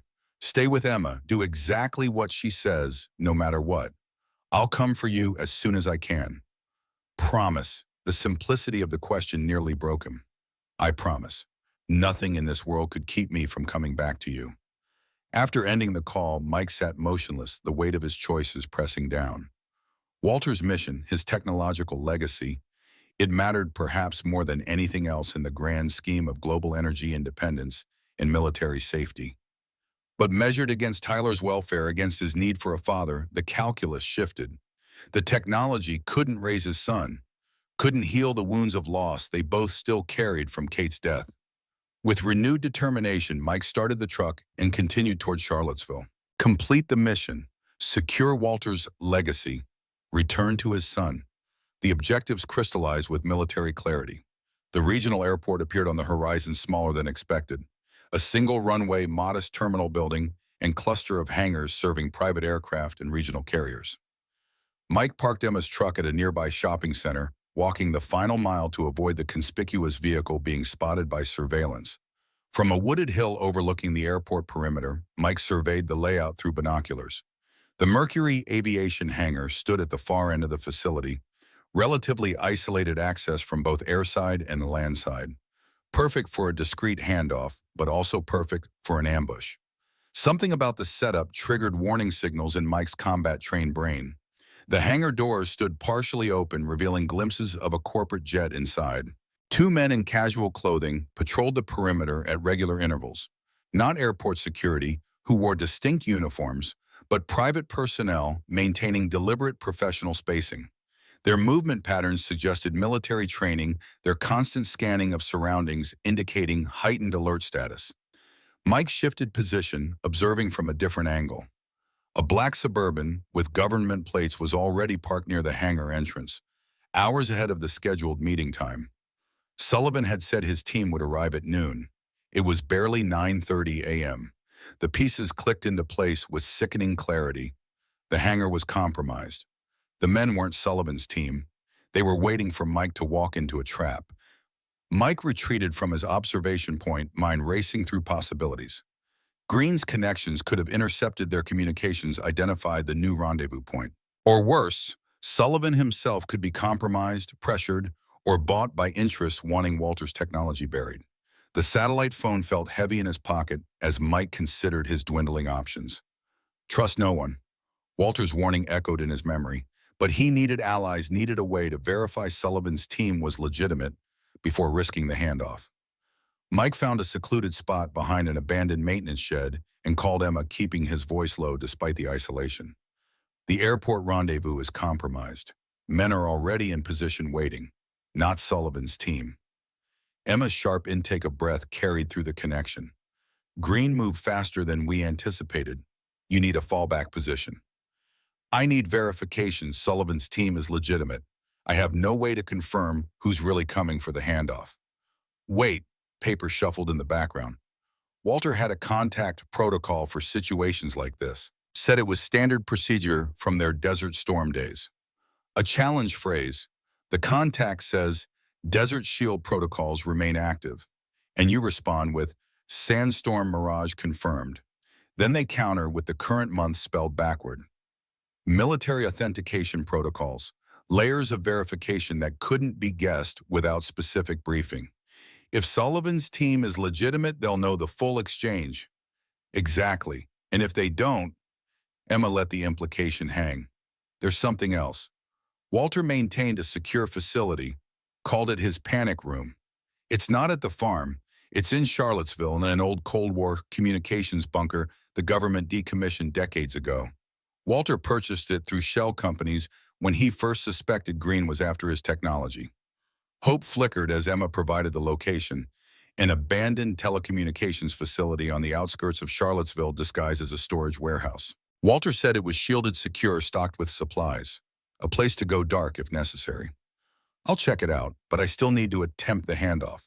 Walter's work needs to reach the right hands. Be careful, Mike. Green isn't just rich and connected. He's desperate. The patent review process Walter initiated is still active. A Pentagon source told Walter they'd found irregularities in Green's documentation. His entire empire could collapse if the truth comes out. After ending the call, Mike circled back toward the airport on foot, maintaining cover, approaching from an unexpected direction. The secure case felt impossibly heavy against his side, its contents representing not just technological innovation but truth itself. Truth powerful interest would kill to suppress. As noon approached, activity at the Mercury Aviation hangar increased. The black Suburban departed, replaced by an identical vehicle that arrived precisely at 11:45. Three men in business casual attire emerged, their movements disciplined, coordinated, military or law enforcement training evident in their scanning patterns and positioning. Mike observed from concealment, weighing risks against diminishing options. These could be Sullivan's legitimate team, or Green's mercenaries, or even compromised government agents working both sides. Without direct verification, approaching meant potential capture or worse. A commercial airliner thundered overhead on final approach, its shadow sweeping across the tarmac, temporarily distracting the waiting men. Mike used the moment to relocate, moving to a maintenance access point where service vehicles entered the airfield perimeter. The satellite phone vibrated in his pocket. Sullivan calling. Mike let it ring through, unwilling to risk voice communication that could reveal his position. A text message followed, team in position. Where are you? Mike typed a response verifying security. Need authentication. Complete the exchange protocol. Seconds stretched into minutes as Mike waited, watching the hangar through binoculars. The three men conferred, one speaking urgently into a phone. Finally, the response arrived. Desert Shield protocols remain active. The first part of the authentication matched. Mike responded. Sandstorm Mirage confirmed. Another pause, longer this time. If Sullivan's team was legitimate, the counter response would include the current month spelled backward. If not, the phone buzzed, transmission unclear. Proceed to hangar for secure handoff. Wrong response. The trap confirmed. Mike backed away from the airport perimeter, keeping low, using service buildings for cover. The team at the hangar was not Sullivan's. The real handoff had been compromised. Mike reached Emma's truck without incident, started the engine, and drove calmly away from the airport, fighting the instinct to speed. Drawing attention now would be fatal. Once clear of the immediate area, he programmed Walter's secure facility coordinates into the truck's GPS, then removed the battery from the satellite phone. It couldn't be trusted now. The abandoned telecommunications facility appeared derelict, surrounded by chain-link fencing, topped with rusted barbed wire. Faded no trespassing signs hung at irregular intervals, some partially obscured by overgrown vegetation. The perfect camouflage for a secure hideout, neglected enough to discourage casual interest, but maintained just sufficiently to avoid attracting official attention. Mike approached cautiously, identifying surveillance cameras disguised as broken fixtures, motion sensors hidden in debris. Walter's paranoia had manifested in layers of security, professional, comprehensive, invisible to untrained eyes. The access keypad Emma had described was concealed behind a rusted electrical panel. Mike entered the code, Walter's military service number, followed by Mike's birth month, and heard the satisfying click of magnetic locks disengaging. Inside, emergency lighting activated automatically, revealing a concrete stairwell descending into darkness. Mike secured the entrance behind him, following the stairs down to a reinforced door with another keypad. The second code granted access to Walter's sanctuary. The bunker spread before him, approximately 2,000 square feet of Cold War engineering retrofitted with modern amenities and technology. One section contained living quarters, bed, kitchenette, bathroom. Another held communications equipment, computers, radio transmitters, satellite uplinks. But the heart of the facility was clearly the workshop dominating the center space. A replica of Walter's garage complete with tools, diagnostic equipment, and fabrication machinery. Mike placed the secure case on a workbench, finally allowing himself to breathe. The facility's walls were feet thick, likely lead-lined, creating a Faraday cage that blocked electronic signals. For the moment, he was truly off the grid, invisible to the forces hunting him. A desktop computer hummed to life at his touch, its screen displaying a simple prompt, voice authentication required. Michael Donovan service number 857032194. The screen changed, revealing an automated message from Walter. If you're seeing this, I'm gone and you've found your way to my contingency location. The primary workstation contains complete backups of all research prototypes and documentation. The communications array can establish secure connection to military networks if needed. Supply cache sufficient for 30 days. Trust no one outside until verification protocols complete. Mike explored the bunker methodically, familiarizing himself with its resources, identifying potential weaknesses.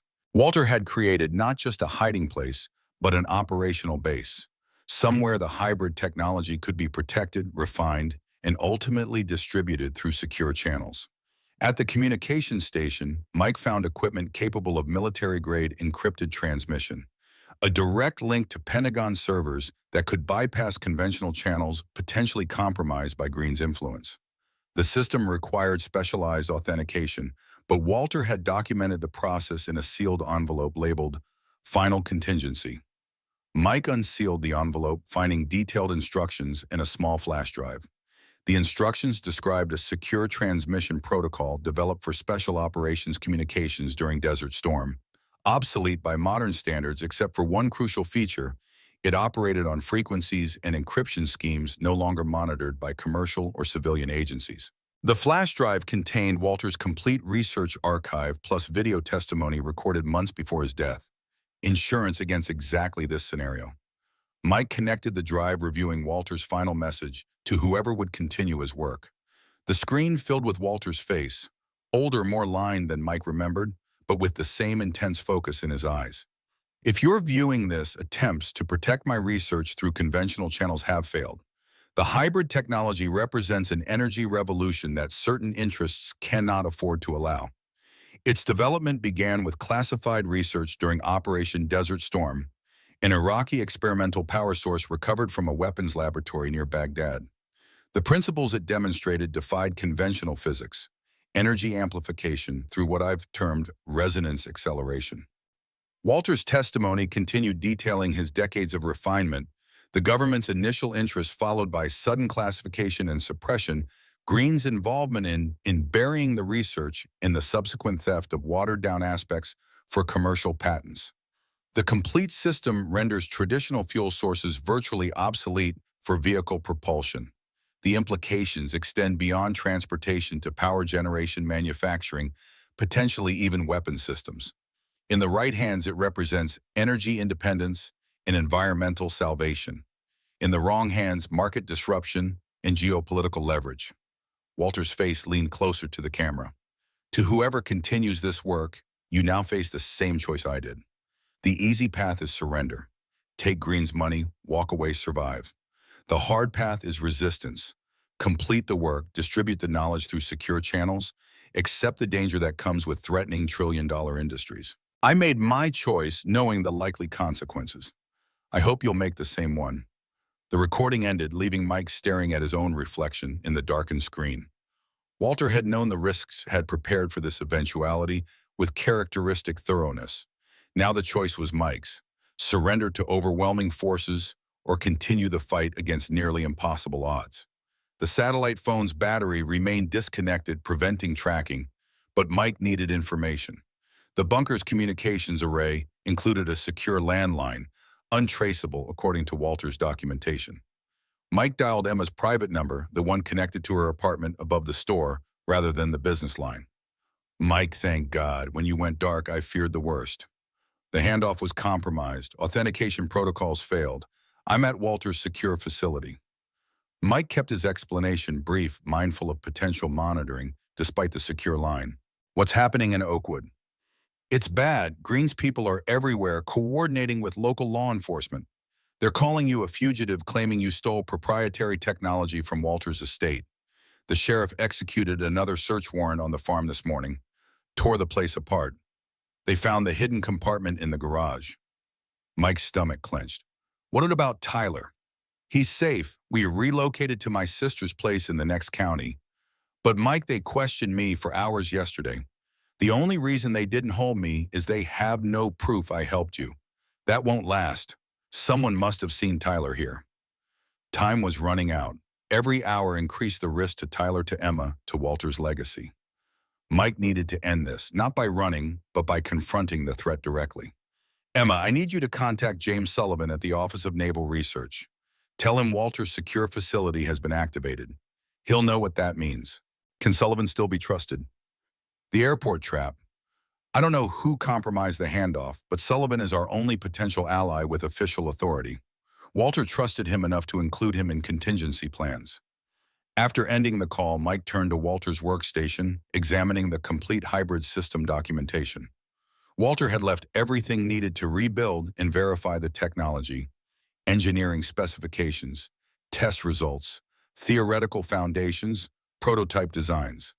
Combined with Mike's own innovations and the video testimony, it created an irrefutable case that could withstand any legal or scientific scrutiny.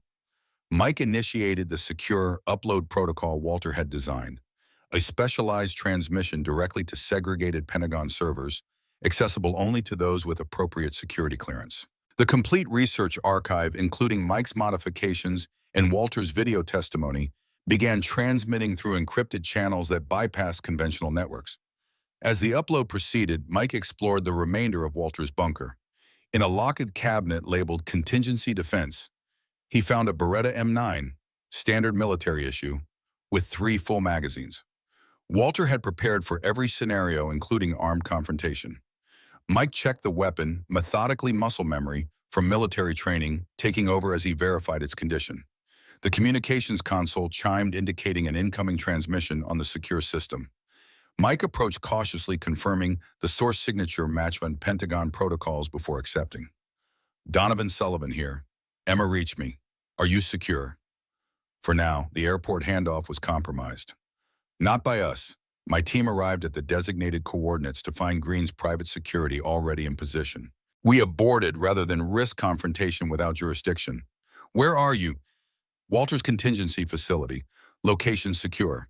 I've initiated upload of complete research archive to ONR servers using Walter's emergency protocols.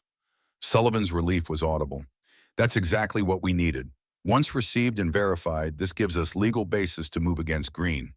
Patent fraud, corporate espionage, possibly even charges related to Walter's death if we can prove connection. What about Tyler, Emma? They're vulnerable, and as long as Green believes I have the only copy of Walter's research. The upload provides leverage. Once confirmed complete, I can dispatch a security team to bring them into protective custody. But Donovan, you need to remain at that facility until we can arrange extraction. Green's people are everywhere, and local law enforcement has issued an arrest warrant for theft of intellectual property. The upload progress bar crawled forward. 67% complete. The system estimated another 40 minutes to transmission completion. Mike calculated variables, weighed options, considered contingencies. Sullivan might be trustworthy, might dispatch legitimate protection for Tyler and Emma. Or this might be another trap, another layer of deception. I need verification. Your team is legitimate before you approach Emma and Tyler. Understood. Challenge phrase: Desert Shield protocols remain active. Response: Sandstorm Mirage confirmed. Counter response: Reb Metpiece. September spelled backward. The correct authentication. Relief flooded Mike's system. Sullivan was legitimate. The airport team had been imposters. Green's people intercepting their planned meeting. Upload coordinates to my secure server once transmission completes. We'll dispatch immediate extraction for all of you. Sullivan's tone shifted, became more urgent. Donovan, there's something else. Our intelligence suggests Green is desperate. The patent review triggered by Walter's evidence has accelerated. Preliminary findings indicate clear fraud. Green's facing potential criminal charges, stock collapse, destruction of his entire corporate empire. He's not just trying to suppress the technology anymore. He's fighting for survival. The warning hung in the air as the call ended. Mike returned to the monitoring station, watching the upload progress with growing impatience. 79% complete. Still too long if Green had somehow tracked him to the facility. The bunker's security system chimed, proximity alert from the outer perimeter sensors. Mike switched to the surveillance feed's stomach dropping as three SUVs appeared on the monitor, stopping just outside the facility's fence line. Men in tactical gear deployed with practiced precision, establishing a perimeter around the facility. Not law enforcement, private military contractors judging by their equipment and movement patterns. A fourth vehicle arrived, a Mercedes sedan that parked behind the tactical team. Maxwell Green emerged, straightening his suit jacket as he surveyed the abandoned telecommunications facility with cold calculation. They'd found him. Somehow they'd traced his location despite Walter's precautions, despite the facility's shielding. Mike checked the upload status. 84% complete. Not enough time to finish before they breached the facility. Mike downloaded a copy of the partial archive to a flash drive, securing it in his pocket as backup. The primary upload would complete eventually if the system remained operational, but he needed insurance if the facility was compromised. The tactical team approached the perimeter fence, cutting through with industrial shears at 4 equidistant points. Professional coordinated. Former military for certain, probably special operations based on their movement patterns. Mike estimated 8 operators plus Green, overwhelming force against a single defender, even with the bunker's structural advantages. The upload reached 91% as the tactical team breached the outer door. Mike heard faint mechanical sounds as they encountered the first security system, then the muffled thump of breaching charges. Walter's defenses would slow them but not stop a determined, well-equipped team. Mike positioned himself with clear sightlines to the bunker entrance, the Beretta ready, but not his primary plan. Killing Green's mercenaries wouldn't solve the larger problem. Might even make his situation worse if it supported the narrative that he was a dangerous fugitive stealing valuable technology. The upload hit 97% as the inner door's reinforced steel began to glow red-hot, cutting torches working through the final barrier. Mike ducked behind the concrete workstation as the door finally yielded, falling inward with a thunderous clang. Tactical operators flowed into the bunker in standard clearing formation, weapons raised, movements precise. Mike remained hidden, watching their methodical search pattern as they secured the main chamber. Through their formation, Mike glimpsed Green entering behind them, face flushed with triumph as he surveyed Walter's hidden workshop. Find Donovan and the research materials. Everything else is secondary. Green's commands sent the team deeper into the facility, splitting to search side chambers and storage areas. The main computer console chimed softly. Upload complete, transmission confirmed. Evidence secured in Pentagon servers beyond Green's reach.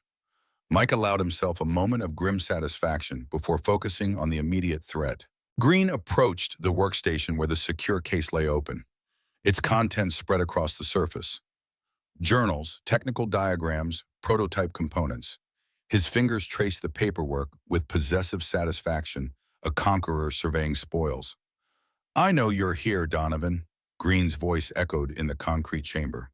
"There's nowhere left to run, no one left to help you. The game is over." Mike emerged slowly from concealment, hands raised to show he wasn't holding the weapon.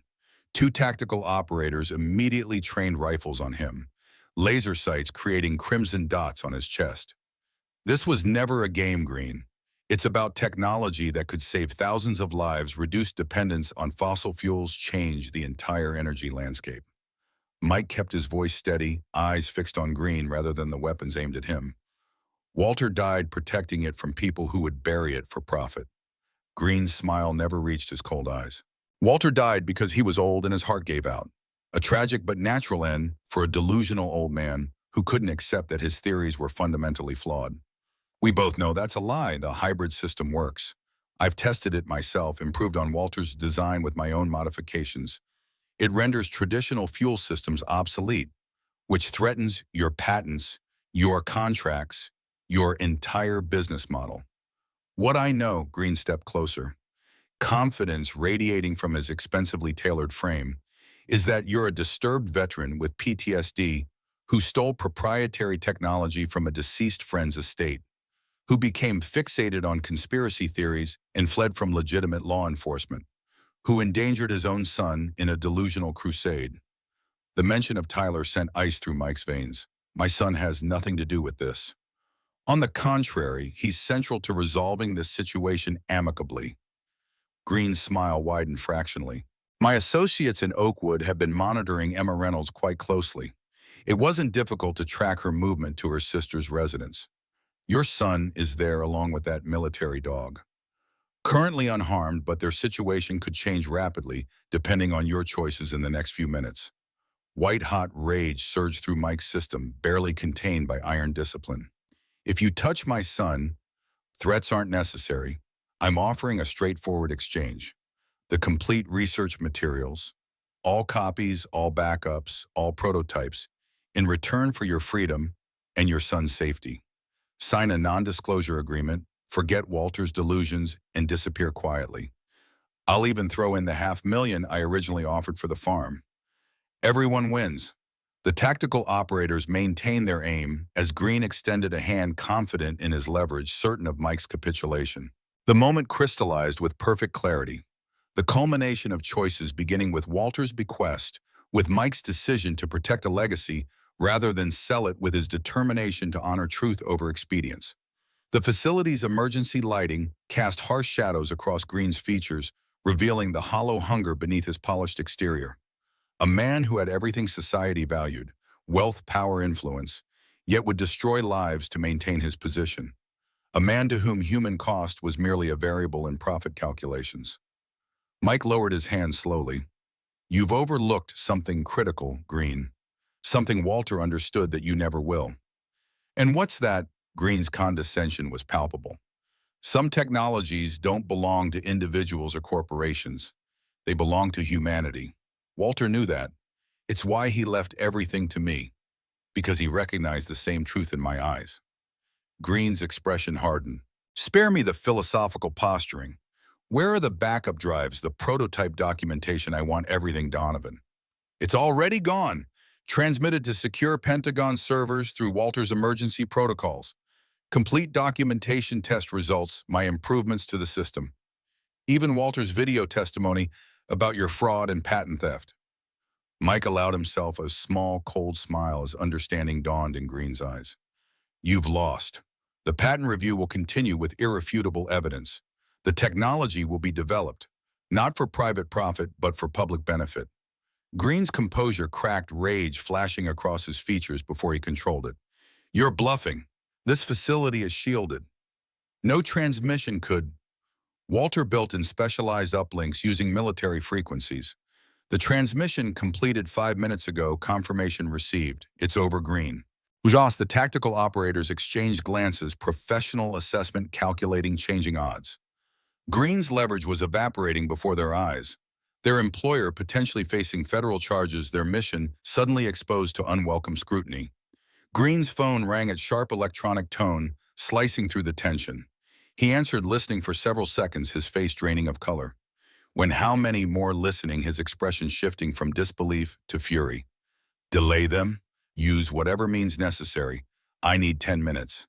He ended the call, cold eyes fixing on Mike with naked hatred. Federal agents just surrounded this facility. Your Pentagon contact moved faster than anticipated. The tactical operators reacted instantly, adjusting positions, communicating through hand signals, preparing to extract their principal from a deteriorating situation. Their weapons remained trained on Mike, but their focus had shifted to escape routes, defensive positions. You have one chance, Green. Surrender to federal authorities. Answer for your crimes. The alternative ends with you in a body bag or a black site prison. Mike maintained eye contact, unflinching. Your choice.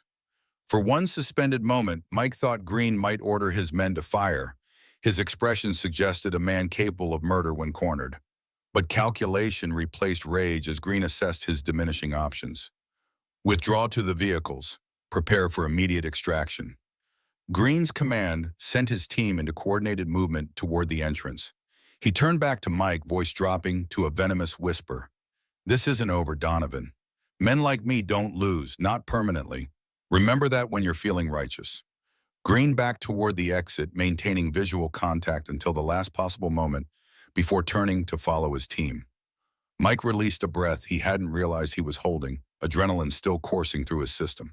Outside, the sounds of confrontation erupted, shouted commands, the distinctive, mechanical noises of weapons being readied.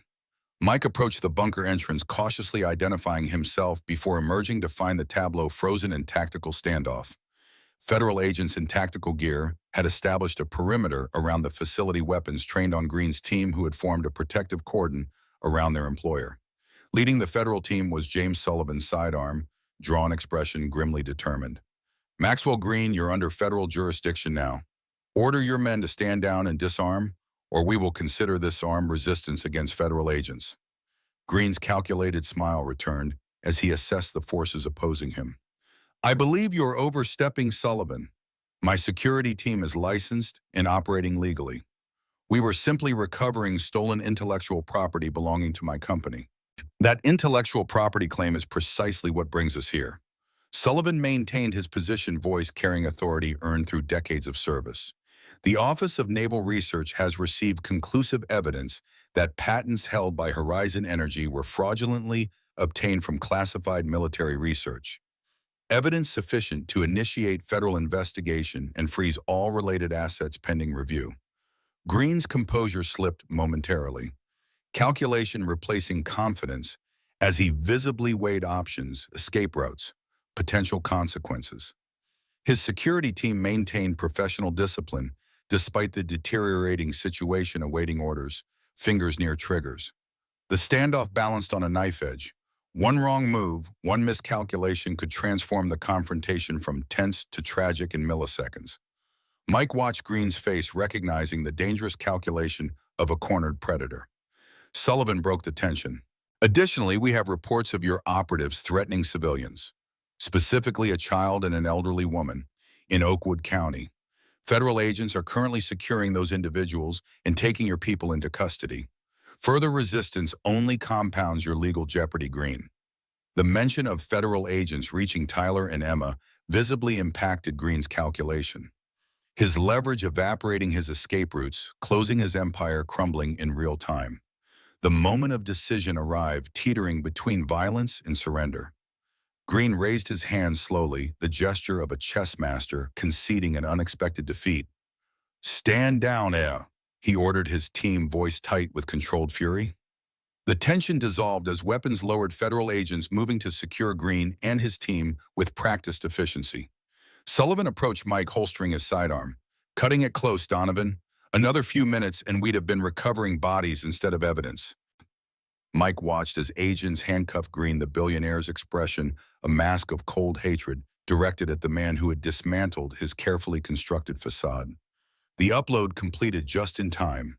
Walter's complete research, everything needed to prove Green's fraud and develop the technology properly. It's already being analyzed by our technical team. Preliminary assessment confirms everything Walter claimed. The hybrid system works. It's revolutionary. Sullivan's expression softened slightly. "We've secured your son and Ms. Reynolds. They're safe unharmed. An escort team will reunite you within the hour." As Green was led to a waiting federal vehicle, he paused beside Mike, leaning close enough to speak without being overheard. "Enjoy your victory while it lasts, Donovan.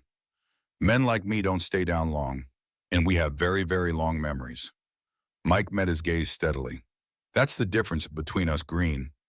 I don't care about victory. I care about truth." Walter understood that. "Maybe someday you will too."